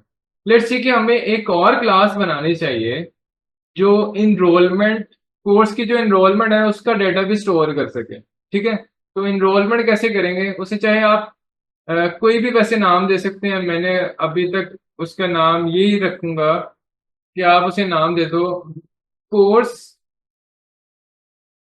इनरोल, इनरोलमेंट, ठीक है। इसमें हम क्या डेटा रख सकते हैं, इसमें डेटा रखेंगे कौन सा कोर्स, कौन सा स्टूडेंट जो है उसने इनरोल किया है, नंबर 1। नंबर 2, वो जो स्टूडेंट है ना जिसने कोर्स इनरोल किया है, तो उसने किस डेट को किया है इसका डाटा आप रख सकते हो, किस डेट में इनरोलमेंट हुई है, ठीक है। या फिर इनरोलमेंट आईडी आप कोई बना सकते हो, फिर इनरोलमेंट स्टेटस बता सकते हो, पेंडिंग है, अप्रूव्ड है, या फिर कैंसिल हो गया है, वो इनरोलमेंट कैंसिल हो गई है आपकी, ठीक है।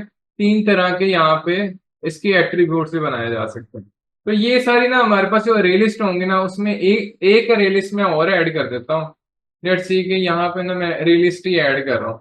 तो एक तो कोर्सेज की अरे लिस्ट बनेगी, कौन से ऑफर हुए, और कोर्सेज के बाद मैं जिसको प्रूलर में लिख रहा हूँ ना, सिंगुलर नहीं, प्रूलर में जो चीजें लिख रहा हूँ ना, वो सारी अरे लिस्ट बनेगी आप, ठीक है। तो स्टूडेंट्स की अरे लिस्ट बनेगी, और हमारे पास टीचर की अरे लिस्ट बनेगी।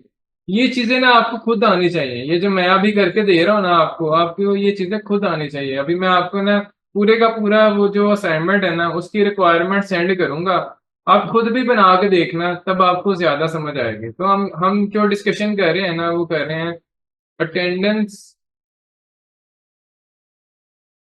अटेंडेंस मैनेजमेंट सिस्टम रिक्वायरमेंट्स को अंडरस्टैंड करने की कोशिश कर रहे हैं। रिक्वायरमेंट, ठीक है। जितने रिक्वायरमेंट्स है पहले उसको समझ लेते हैं। तो मैं आर्टिफैक्ट्स आपके साथ शेयर करूंगा प्रोजेक्ट में करना क्या। उसके बाद आपने सबसे पहले क्लासेस को निकालना है। तो मेरी कोर्स की क्लास फॉर एग्जांपल बनेगी, स्टूडेंट की क्लास बनेगी, टीचर की क्लास बनेगी, अटेंडेंस की क्लास बनेगी, कोर्स इनरोलमेंट की क्लास बनेगी, फिर उसी तरह यूनिवर्सिटी की क्लास बनेगी। तो यहाँ पे अभी एट्रीब्यूट्स की तरफ नहीं जा रहा, यूनिवर्सिटी की जो क्लास है उसमें क्या क्या चीजें आएंगी वो जरा देख रहा हूँ मैं। कोर्सेज के अंदर कोर्सेज यूनिवर्सिटी में आएंगे, उसी तरह स्टूडेंट यूनिवर्सिटी में आएंगे, टीचर्स यूनिवर्सिटी में आएंगे, उसी तरह कोर्स जो एनरोलमेंट हो रही है उसका डेटा भी अगर आप रखना चाहो तो यहाँ पे रख सकते हो, ठीक है। इनडायरेक्ट रिलेशनशिप भी बना सकते हैं कि आप कोर्सेज के अंदर इनरोलमेंट कोर्सेज की अरे लिस्ट रख लें, फिर आप यूनिवर्सिटी के अंदर कोर्सेज की अरे लिस्ट रख लें। तो इसको थोड़ा सा मैं सिंपल ही रहने देता हूँ, तो मैं ये कहता हूँ कोर्स इनरोलमेंट्स। तो जो जो प्लूरल में लिख रहा हूँ ना, वो अरे लिस्ट बनेगी, ठीक है। आखिरी अरे लिस्ट जो बनेगी वो बनेगी अटेंडेंस। तो अभी क्योंकि हमारे पास डेटाबेस नहीं है, तो डेटाबेस के बिना काम करने की कोशिश कर रहे हैं हम। तो उसके बिना जो हमारे पास क्लासेस बनेगी उसमें हम डाटा रखेंगे, ठीक है। तो अरे लिस्ट बना के हम यहाँ पे डाटा रखेंगे। तो मैंने कोर्सेज की बना दी, स्टूडेंट्स की बना दी, सबको स्टैटिक रखेंगे अभी के लिए। और दूसरी चीज कि इसमें क्या क्या रिक्वायरमेंट्स हैं उस पर भी डिस्कशन कर लेते हैं। इसके एट्रीब्यूट्स भी बता देता हूँ। जैसे इसका जो एट्रीब्यूट है ना, वो होना चाहिए कोर्स का कोड। तो सी कोड आप यहाँ पे लिख दो, कोर्स कोड है ये। उसी तरह कोर्स का नाम होना चाहिए। उसी तरह मैंने इसके कोर्स के सेक्शंस भी होते हैं, अगर वो भी आप बनाना चाहो बना सकते हो। जैसे अगर सेक्शंस भी अगर ऐड करना चाहो तो यहाँ पे एक और भी आ जाएगा, जिसका नाम हम रख सकते हैं सेक्शन। सेक्शन, तो सेक्शन भी आप एक कोर्स के मल्टीपल सेक्शंस भी बन सकते हैं, ठीक है। अगर आप इस तरह करना चाहो वो भी कर सकते हो। तो लेट्स सी कि मैं क्या करता हूँ, एक कोर्स जो है ना, नेम उसके अंदर होगा कोर्स का। उसी तरह वो जो कोर्स है ना, अ, उसकी कोई टाइम टेबल होगा, डे होगा, कहाँ पे उसकी क्लास होगी, और रूम नंबर उसका होगा कहीं ना कहीं जहाँ उसकी क्लास हेल्ड होगी, ठीक है। या फिर ये चीजें भी जो है ना सेक्शन से रिलेटेड होंगी, क्योंकि एक एक कोर्स का फॉर एग्जांपल एक ऊप का कोर्स है, ऊप का कोर्स है, उसका कुछ सेक्शन आपने मल्टीपल बना दिया, जैसे W7 है, W4 है, उसी तरह W9 है, मल्टीपल आपने सेक्शंस बना दिए। तो मैं क्या कहता हूँ कि क्या जो टाइम टेबल है उसको रिलेट हमें सेक्शन से करना चाहिए या कोर्स से करना चाहिए। तो अगर आप कोर्स को रख देते हो फॉर एग्जांपल, फ्राइडे को मेरा ये कोर्स की क्लास होगी, ठीक है। लेकिन हमने तो हर सेक्शन के अकॉर्डिंगली रखना है ना इसको, कि W7 की क्लास फ्राइडे को होगी, W4 की क्लास सैटरडे को होगी, इसकी क्लास शायद मंडे को होगी, ठीक है। तो सेक्शन के अकॉर्डिंगली ये चीजें रखनी है आपने। तो ये चीजें यहाँ पे नहीं आए। और सेक्शन क्या रिलेशनशिप क्या बनेगा, टीचर के साथ इसका रिलेशनशिप बनेगा। तो लेट्स सी कि इसका अगर बनाने की कोशिश करूं तो हम इसको ना यूं कर लेते हैं, थ्री उसी तरह 4, 5, 6, ये कर लेते हैं 7, और ये कर लें 8 क्लासेस हमारी बनेंगी। ठीक है, तो सेक्शन का जो रिलेशनशिप है किससे बनेगा? आप अगर सेक्शन आईडी रखना चाहो रख सकते हो, फिलहाल मुझे उसकी जरूरत नहीं है, तो सेक्शन का नेम आप पहले रख लो। उसके बाद आप कह सकते हो कि और इसमें क्या चीजें आ सकती हैं, किस दिन इस सेक्शन की क्लास होनी है, किस रूम में इस सेक्शन की क्लास होनी है। ठीक है, तो स्ट्रिंग में रखना चाहो रख सकते हो, कोई इशू नहीं है। तो स्टूडेंट के अंदर क्या चीजें होंगी? स्टूडेंट के अंदर मैं बना देता हूँ फॉर एग्जाम्पल, ये एट्रीब्यूट्स मैं डिफाइन कर रहा हूँ, ये सारे एट्रीब्यूट्स एट्रीब्यूट्स या प्रॉपर्टीज पे बात कर रहे हैं। तो इसके क्या होंगे? अगर आप रखना चाहो बहुत सारी चीजें हो सकती हैं। एस आई डी उसका स्टूडेंट का आईडी हो सकता है, नेम हो सकता है, इसके अंदर और चीजें आ सकती हैं। फोन नंबर अगर रखना चाहें वो रख सकते हैं। स्टूडेंट की ईमेल इंपॉर्टेंट चीज है, ये रखनी चाहें। और इसमें एड्रेस रखना चाहें वो रख लें, लेकिन मिनिमल चीजें ही रखें। और गेटर सेटर्स सबको प्राइवेट रखें और गेटर सेटर्स बना दें। अब जरा टीचर में जाते हैं। टीचर में क्या चीज होनी चाहिए? टीचर का नाम, एम्प्लॉय कोड, उसको जरूर असाइन करना है। फिर इसके अंदर आप चीज रख सकते हो, टीचर के अंदर फर्दर मैं अगर रखना चाहूँ सैलरी, ये चीज आ सकती है। डिपार्टमेंट अगर कोई है तो वो आ सकता है। और इसमें आ सकता है फर्दर एड्रेस, फोन नंबर भी चीजें आप रख सकते हो। एड्रेस रखना चाहो, फोन नंबर रखना चाहो, ठीक है, ये एक्स्ट्रा चीजें हैं जो भी आप रखना चाहो, जो रिलेटेड हो वही चीजें रखें। अटेंडेंस, अटेंडेंस पे बात आएगी तो इसका रिलेशनशिप किससे होगा? हमेशा कोर्स की अटेंडेंस नहीं होगी, हमेशा सेक्शन की। जो कोर्स का रिलेशनशिप सेक्शन से होगा, हमेशा सेक्शन की अटेंडेंस होती है। जैसे मेरा कोर्स है वो की अटेंडेंस नहीं मैं ले रहा, मैं ले रहा हूँ W9 वाले स्टूडेंट्स की अटेंडेंस। तो मेरा अटेंडेंस का रिलेशनशिप हमेशा सेक्शन से बनेगा। तो सेक्शन जो है वो मेरा हो सकता है यहाँ पे अटेंडेंस, या तो मार्क, यहाँ पे आप मार्क करोगे अटेंडेंस, वो या तो प्रेजेंट करोगे या फिर एब्सेंट करोगे। ठीक है, तो उसके बाद आप रिकॉर्ड और क्या रखोगे? मेरे पास स्टूडेंट का डेटा आ जाएगा और उसको मैं प्रेजेंट या एब्सेंट करूंगा मार्क। सही है, तो यहाँ पे मैं लिख देता हूँ P या A। उसी तरह किस डेट को आपने ली है, टाइम भी लिखना चाहें टाइम भी लिख दें। ठीक है, मेरे ख्याल से और कोई इंपॉर्टेंट चीज नहीं अटेंडेंस के अंदर। लेट्स सी कि मैं फर्दर और देख लेता हूँ इनरोलमेंट। इनरोलमेंट के अंदर क्या चीज आनी चाहिए? किस डेट पे इनरोलमेंट हुई है, टाइम लिखना चाहें वो भी लिख सकते हैं। किस कोर्स के साथ आपने इनरोलमेंट की है? तो अगर आप कोर्स कोड यहाँ पे लिखना चाहो तो आप सी कोड लिख सकते हो। कौन सा कोर्स कोड है उसके साथ रिलेशनशिप भी कर सकते हो कि ये कोर्स कोड है, इसके साथ मेरा जो रिलेशन होगा ना वो ये होगा, जो कोर्सेज हैं जितने इनरोल हुए हैं इसके अंदर कोर्स का स्टूडेंट के साथ रिलेशन हो जाएगा। ठीक है, तो यहाँ पे मैं किससे किसके साथ इसका इसका रिलेशन करूंगा? स्टूडेंट के साथ। ठीक है, तो स्टूडेंट का एस आई डी चाहे लिखना चाहे लिख लें आप। इसमें हम दो चीजें रख लेते हैं, एक एस आई डी, दूसरा सी कोड, जो कोर्स कोड है उसका। यूनिवर्सिटी का हमने वैसे ही बना लिया हुआ है, इसके एट्रीब्यूट्स यही होंगे, सारे के सारे अरे लिस्ट बनानी। ठीक है, तो वो स्टैटिक पब्लिक होनी चाहिए, स्टैटिक होनी चाहिए, और अरे लिस्ट होनी चाहिए, अरे लिस्ट। ठीक है, तो इस तरह मेरी 8 क्लासेस कंप्लीट हो जाएंगी। लेट्स सी कि इनका ना रिलेशनशिप भी अब मैं बना के देख लूँ। एट्रीब्यूट हमने बना लिए, क्लासेस बना ली, रिलेशनशिप की तरफ आता हूँ। लेट्स सी के रिलेशनशिप कैसे बनेंगे? क्लास डायग्राम जिसको जिसको हम बोलते हैं। तो मैं ना यहाँ से थोड़ा सा अनफॉर्मल तरीके से जरा क्लास डायग्राम बना देता हूँ ताकि रिलेशन समझ आ जाए आपको। तो इस सबसे पहले मैं बनाता हूँ कोर्स, ये हो गया।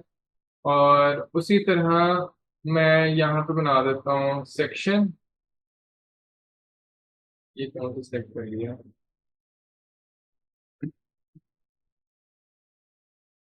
मैंने यहाँ से सिलेक्ट करना था ये वाला।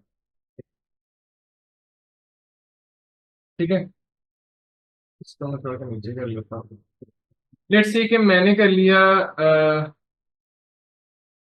क्लास। क्लास के बाद मैंने इसको कर दिया सेक्शन। और क्या बनाऊंगा? और मैं बना देता हूँ फॉर एग्जांपल इसके अंदर कुछ डब्बे पहले बना लेते हैं, फिर इनके मैं रिलेशन बनाता हूँ। ठीक है, पहले स्टूडेंट, फिर और किसके साथ रिलेशन बनेगा? लेट्स सी के कुछ चीजें होंगी जो कॉमन होंगी, तो हम उसको इनहेरिटेंस भी अप्लाई करेंगे, क्योंकि इनहेरिटेंस पढ़ ली हुई है तो उसको भी अप्लाई करेंगे। तो टीचर की क्लास है, ठीक है, जिसका जिससे रिलेशनशिप बनेगा हम उसके अकॉर्डिंगली ही बनाने की कोशिश करेंगे। अभी मैं सिर्फ डब्बे क्रिएट कर रहा हूँ। तो लेट्स सी कि मैं इसके अंदर फर्दर क्या चीजें रख रहा हूँ। फॉर एग्जांपल टीचर हो गया, स्टूडेंट हो गया, सेक्शन हो गया। यहाँ पे इनरोल, इनरोलमेंट के नाम से बना लेते हैं, या इनरोल कोर्सेज भी बना सकते हो। ठीक है, और इसमें और क्या चीज हो सकती है, मैं इधर से देख लूँ। और हमारे पास था अटेंडेंस। तो अटेंडेंस मेरे पास होगी, ठीक है, ये क्लास है। और मेरे पास क्या चीजें हैं, एक आर्ट थे मेरे पास। ठीक है, तो एक दो तीन चार पाँच छः, छः हो गए, दो रह गए। और मेरे पास सेक्शन मैंने कर लिया, स्टूडेंट कर लिया, अटेंडेंस कर लिया, कोर्स गवर्नमेंट, यूनिवर्सिटी रह गए। और ये वो भी क्रिएट कर ले, यहाँ पे बन जाएगी यूनिवर्सिटी।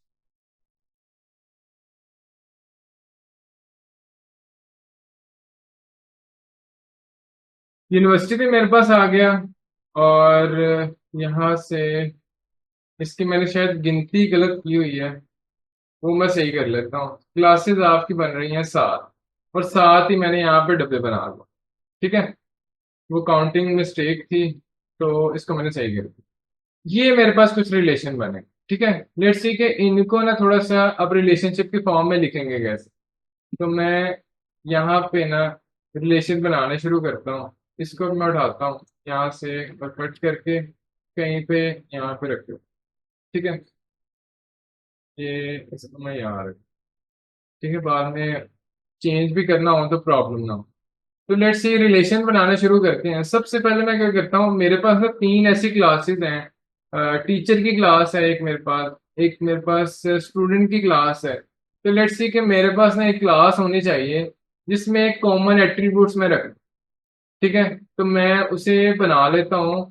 टीचर और स्टूडेंट में क्या कॉमन एट्रीब्यूट हो सकते हैं? नेम हो सकता है, और एड्रेस हो सकता है, फोन नंबर हो सकता है, बहुत सारी चीजें कॉमन हो सकती हैं।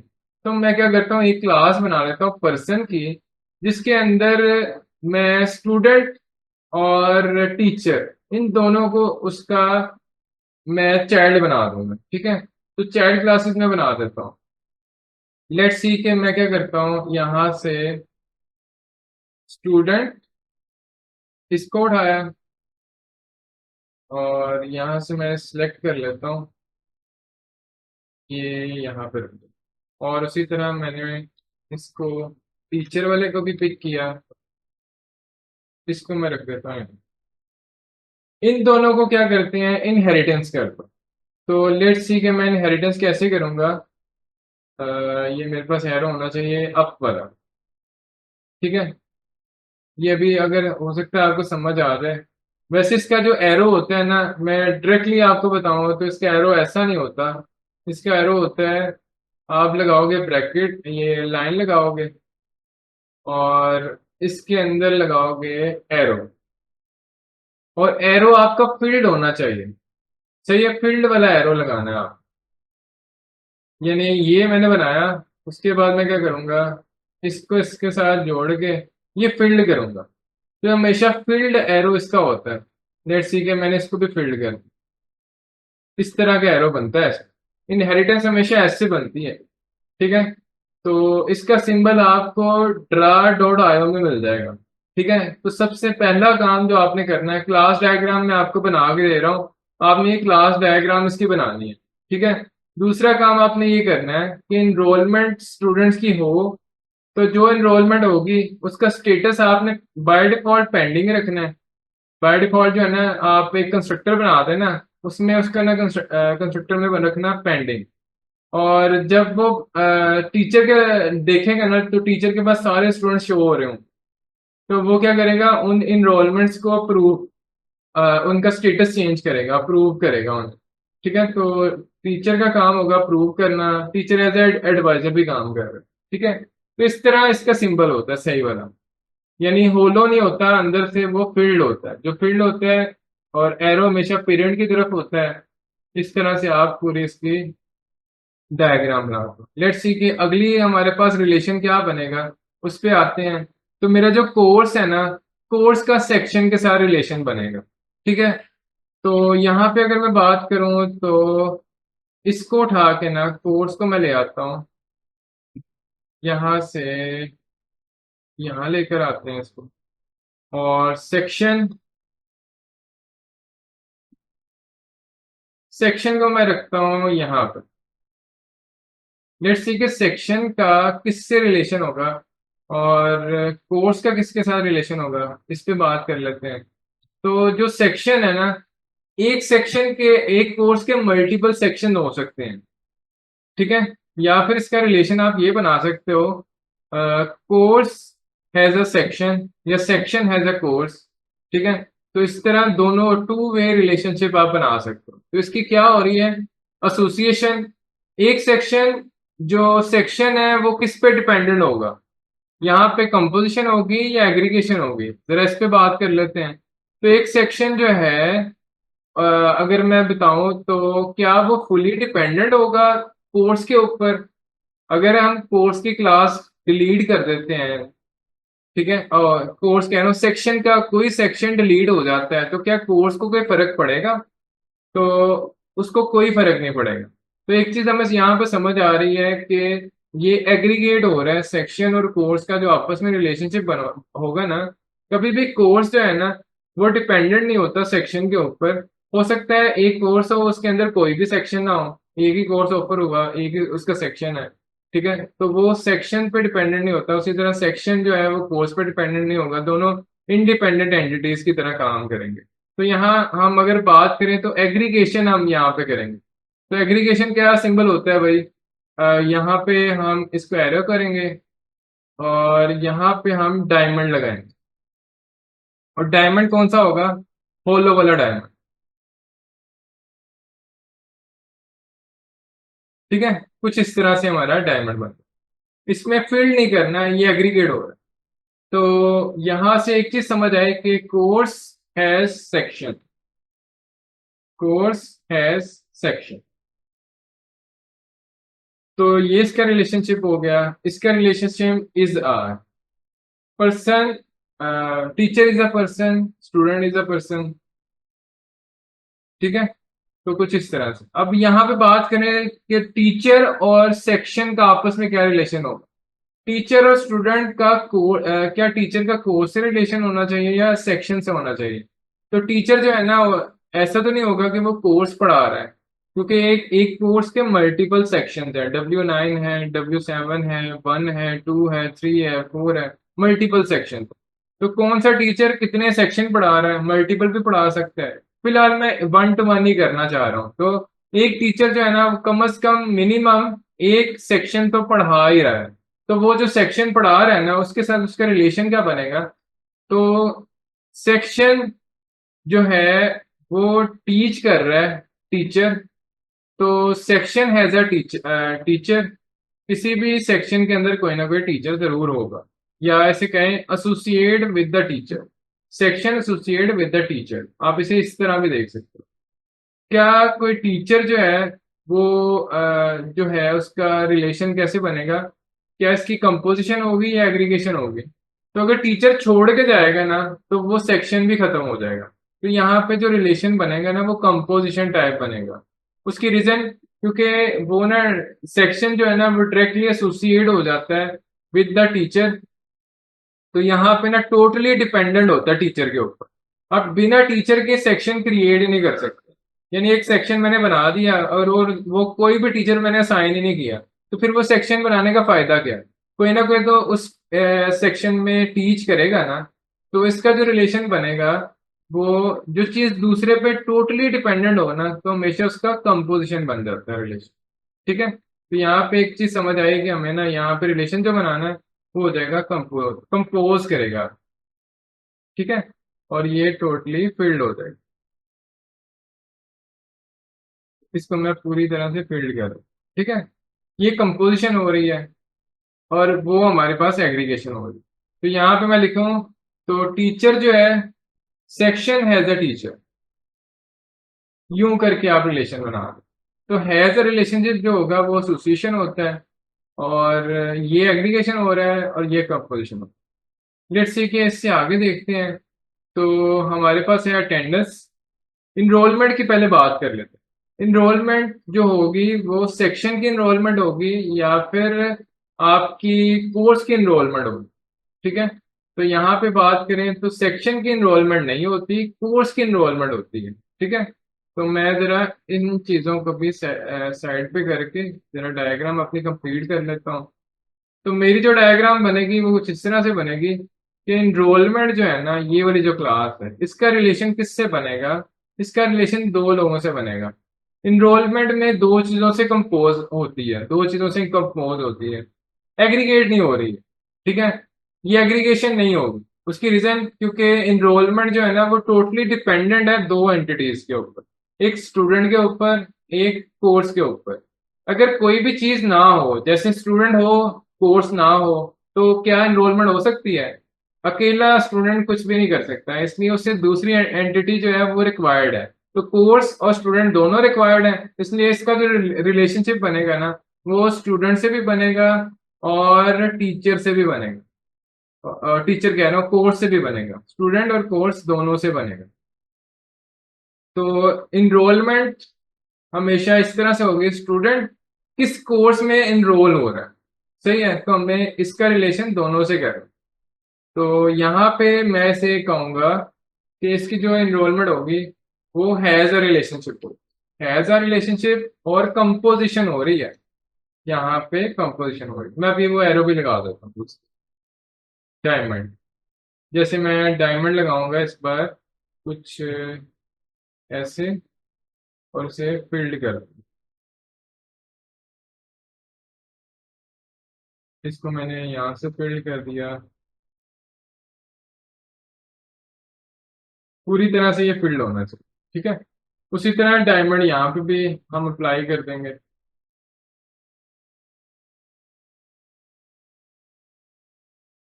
और मैं बस फिल्ड कर देता हूँ। ठीक है, होपफुली समझ तो आ रहा होगा। ठीक है, कि एनरोलमेंट जो है वो कंपोज हो रहा है। उसी तरह अटेंडेंस की बात करें, तो अटेंडेंस ना मेरी कोर्स की नहीं होगी, हमेशा सेक्शन की अटेंडेंस होती है। ठीक है, तो इसका जो रिलेशन बनेगा सेक्शन के साथ बनेगा। इसका रिलेशन अगर मैं बात करूं तो बनेगा मेरा, यहाँ पे थोड़ा सा मुझे ना इसे एक्सटेंड करना पड़ेगा। मैं इसको एक्सटेंड करके देख लेता हूँ। थोड़ा सा ये जो है मुझे फाइल को बढ़ाना पड़ेगा, और यहाँ से मैं अटेंडेंस को पिक करूंगा और इसका रिलेशनशिप बनाऊंगा इसके। ठीक है, तो लेट्स सी कि मेरे पास जो रिलेशन बनेगा इसका, वो बनेगा अटेंडेंस हमेशा किसी ना किसी सेक्शन की होगी। एरो ने क्लिक हुआ, अटेंडेंस किसी ना किसी सेक्शन की होगी। ठीक है, तो यहाँ पे मैं कहूंगा अटेंडेंस का जो रिलेशन बनेगा ना वो बनेगा सेक्शन के साथ। तो जो सेक्शन है वो कोई ना कोई टीचर पढ़ा रहा है। देखें यहाँ पे भी हिरारकी बन रही है। ठीक है, तो सही है, आपको समझ आ रहा होगा। तो यहाँ पे मेरे पास रिलेशन बन गया ये। अब अगर यही डायग्राम सिर्फ देखें ना, आपको समझ आ जाएगी कि रिलेशन किसका किसके साथ है, और जस्ट आप क्लास डायग्राम बना दो। ठीक है, तो क्या अटेंडेंस जो है वो टोटली डिपेंडेंट है सेक्शन के ऊपर? ऑफ कोर्स टोटली डिपेंडेंट है, अगर सेक्शन नहीं होगा तो अटेंडेंस भी नहीं होगी। सही है ना, टोटली डिपेंडेंट है। अब हमने क्या करना है, स्टूडेंट जो यूनिवर्सिटी की क्लास है ना, यूनिवर्सिटी की क्लास, उसके अंदर मैं सबके रिलेशनशिप बनाऊंगा। उसकी रीजन कि इसका जो रिलेशन है वो इनरोलमेंट के साथ भी है, इसका स्टूडेंट के साथ भी है, कोर्स के साथ भी है, उसी तरह आपके टीचर के साथ भी है, अटेंडेंस के साथ भी है। तो ये सारी चीजें जो है ना, ये मैं इस तरह करके से ड्रा करूंगा कि यूनिवर्सिटी जो है ना, ये सारी चीजें जो है, अगर मैं इसको थोड़ा सा,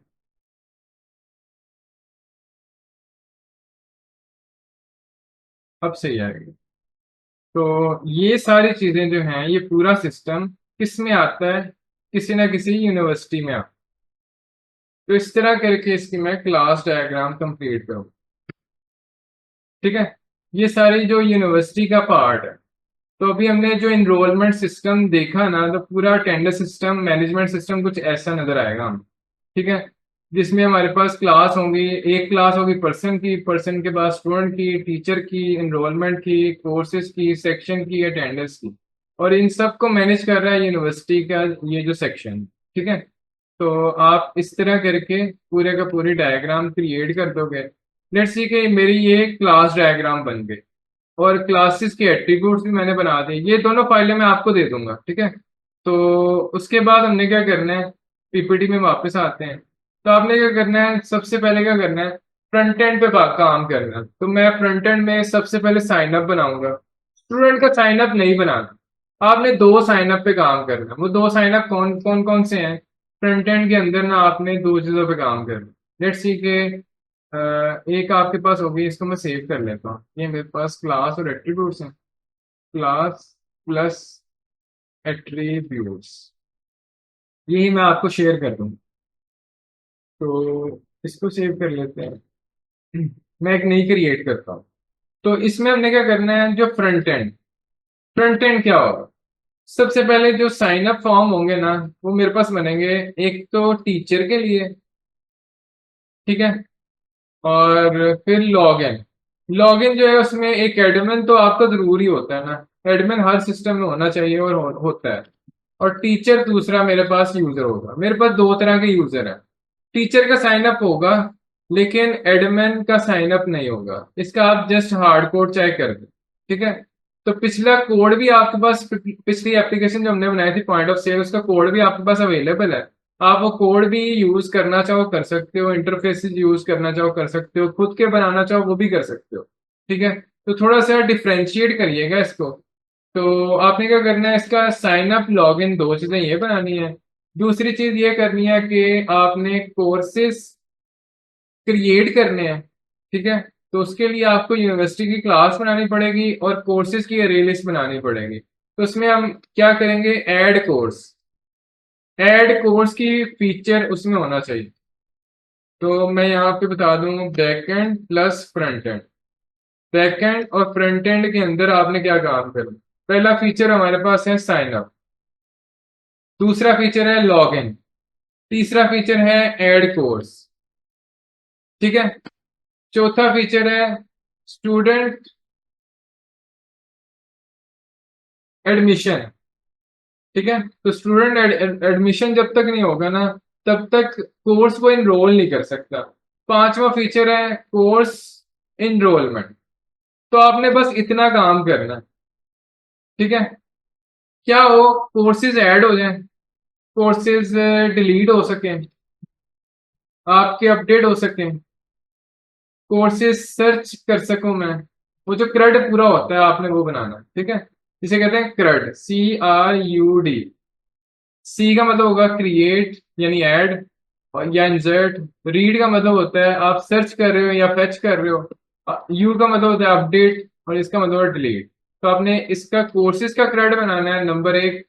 नंबर टू, आपने स्टूडेंट के एडमिशन देना है बस, यानी इसका सिर्फ स्टूडेंट को एडमिट करना है आप। एडमिट या फिर इंसर्ट या फिर ऐड, सिर्फ स्टूडेंट को ऐड करना और कुछ भी नहीं करना। ठीक है, कोर्सेज में इनरोल नहीं कर रहा है, इनरोलमेंट सेपरेट बनेगा। तो इनरोलमेंट के अंदर आप दिखाओगे यहाँ पे इनरोलमेंट, तो इनरोलमेंट में सिर्फ आपने इंसर्ट ही करना। इसका जो फंक्शन होगा वो होगा सिर्फ इंसर्ट का। ठीक है, तो हम क्या कर सकते हैं कि जितने भी इनरोलमेंट है उसको मैं देख भी सकूं। तो लिस्ट ऑफ ऑल इनरोलमेंट्स आपने बाद में दिखानी थी। तो पांच फीचर आपको मैं कल, जो हमारा डाउट सेशन होगा ना, उसमें मैं हर एक स्टूडेंट को चेक करूंगा, ठीक है। तो डाउट सेशन में हम ये पांच चीजें जो है ना, वो आपने फ्रंट एंड भी बनाना है और इसके बैक एंड के ऊपर भी काम करना। आपने क्लासेस बना लेनी है, जितनी रिक्वायर्ड है आप उतनी बना लें, बाकी सारी अभी ना बनाएं, या अगर सारी बनाना चाहें सारी बना दें, ठीक है। तो टीचर का साइन अप फॉर्म होना चाहिए, लॉगिन आपका होना चाहिए एडमिन और टीचर का। उसी तरह जो टीचर है ना, वो कोर्सेज को एनरोलमेंट जो है ना उसका स्टेटस चेंज कर सकते हैं। तो लेट्स सी कि फॉर एग्जांपल मेरे पास ना यहाँ पे मैंने एट्रीब्यूट जो बनाए थे ना, फॉर एग्जांपल मैं बोल आपको खोल के दिखा देता हूँ। तो यहाँ पे आपने ओपन, इसको भी सेव कर लें, ये आपके टास्क होंगे, ठीक है। मैं आपको ना ये पूरा डॉक्यूमेंट बना के शेयर कर दूँ। तो लेट्स सी कि मैंने ये वाला ओपन करना। इसके अंदर ना हमारे पास जैसे मैं एनरोलमेंट करने जाऊंगा ना, तो मेरे पास होगा डेट, टाइम, कौन सा कोर्स एनरोल कर रहे हो, कौन सा स्टूडेंट उसे एनरोल कर रहा है। दूसरी चीज होगी स्टेटस। स्टेटस को बाय डिफॉल्ट आपने पेंडिंग रखना। स्टेटस कितनी तरह के हो सकते हैं, या तो पेंडिंग हो सकता है स्टेटस, या फिर अप्रूव्ड हो सकता है, या फिर कैंसिल हो सकता है, या रिजेक्टेड। आप रिजेक्टेड रख, तीन तरह के स्टेटस आप रख सकते हो, ठीक है। तो मैंने क्या करना है, बाय डिफॉल्ट आपका पेंडिंग आ रहा होगा, तो जब भी कोई स्टूडेंट इनरोलमेंट करेगा तो टीचर का जो पोर्टल है ना, टीचर पोर्टल, उसमें ना उसे स्टूडेंट की ना सारी इनरोलमेंट उसके पास आ रही होंगी। तो वो क्या करेगा, जिसका भी स्टेटस पेंडिंग है ना, उसको वो चेंज करके ना अप्रूव्ड कर देगा, ठीक है। तो आपने फिर अप्रूव्ड करके उसका डाटा पहले तो इंसर्ट होगा ना, फिर वो अपडेट कर देना उसका डाटा। अप्रूव्ड हो जाएगा तो इसका मतलब है एनरोलमेंट सक्सेसफुली हो गई है, और अगर वो रिजेक्ट कर देता है तो उस केस में एनरोलमेंट नहीं हुई। सही है। इतना काम आपने मुझे ट्यूसडे को, कल जो है, वो मैं हर एक बच्चे का डाउट सेशन में चेक करूंगा, ठीक है। तो आपने पांच फीचर मुझे इंप्लीमेंट करके दिखाना, ठीक है। तो आज का लेक्चर हम यहीं तक रखते हैं। अगर नहीं होगा तो मैं उसका सोल्यूशन भी आपको दूंगा।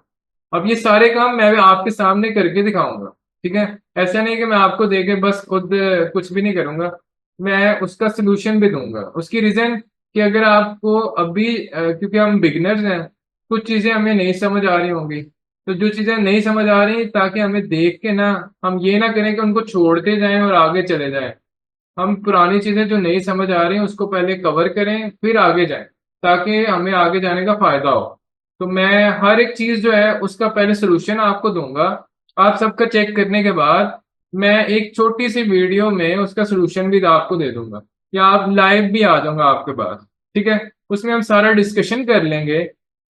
जो जो चीजें हैं, मैं पांच के पांच फीचर आपके साथ GUI के साथ पूरी तरह फुल फ्लेज कोड लिख के पांच फीचर आपसे आपके साथ शेयर कर दूं। तो ये देखें बेटा, ऐसे ही करना था इसको, ठीक है। अगर आप, लेकिन उसका सोल्यूशन मैं तब दूंगा जब सबका चेक कर लूं, ठीक है। ऐसे नहीं कि सुबह 11 बजे मैं उसको सोल्यूशन दे दूंगा। पहले मैं आपको चेक कर लूंगा, उसके बाद 3 या 4 बजे जो है ना, उसकी मैं छोटी सी एक वीडियो आपको ना, या लाइव इसी तरह आके उसको रन करके और उसकी क्लासेस आपको दिखा दूंगा कि ये बेटा इसकी क्लासेस हैं, इस तरह रिलेशनशिप बनाने हैं। जिसने ये काम कर लिया ना, उसको एक चीज समझ आएगी। यहाँ पे ना इस वाली एप्लीकेशन में हम क्या क्या यूज करेंगे। एक तो इनहेरिटेंस एक नई चीज आई, वो हम देख लेंगे। दूसरी चीज इसमें रोल्स देखेंगे। जो रोल होते हैं ना, रोल्स ऑफ यूजर के रोल्स क्या होते हैं उस पे बात कर लेंगे। जो यूजर है उसके रोल्स क्या होते हैं, इस पे बात करेंगे। फिर हम स्टेटस, जो अप्रूवल जो आपको मिल रहा होता है, उस पे बात कर लेंगे कि अप्रूवल कैसे आप लोगे। दूसरे टीचर जो है वो कैसे अप्रूव करेगा, इसमें ये चीजें देखेंगे। फिर इसमें हम इस पूरे सेक्शन में ये देख लेंगे कि जो यूनिवर्सिटी है वो कैसे वर्क कर रही है, आपको अटेंडेंस सिस्टम पीछे कैसे मेंटेन हो रहा है, ठीक है। इसी को आप वेब बेस्ड बना दो तो आप खुद का ए पोर्टल बना सकते हो, जैसे UMT का अपना ए पोर्टल है, ठीक है। अटेंडेंस पोर्टल आप पूरा बना सकते हो खुद को। अगर ये चीजें समझ आ जाएं तो बस आपने वेबसाइट ही बनानी है ना, बाकी काम तो आपका जो लॉजिकल चीजें हैं वो तो आपको कवर हो ही जाएंगे, ठीक है। तो ये हमारा आज का ओवरऑल लेक्चर था।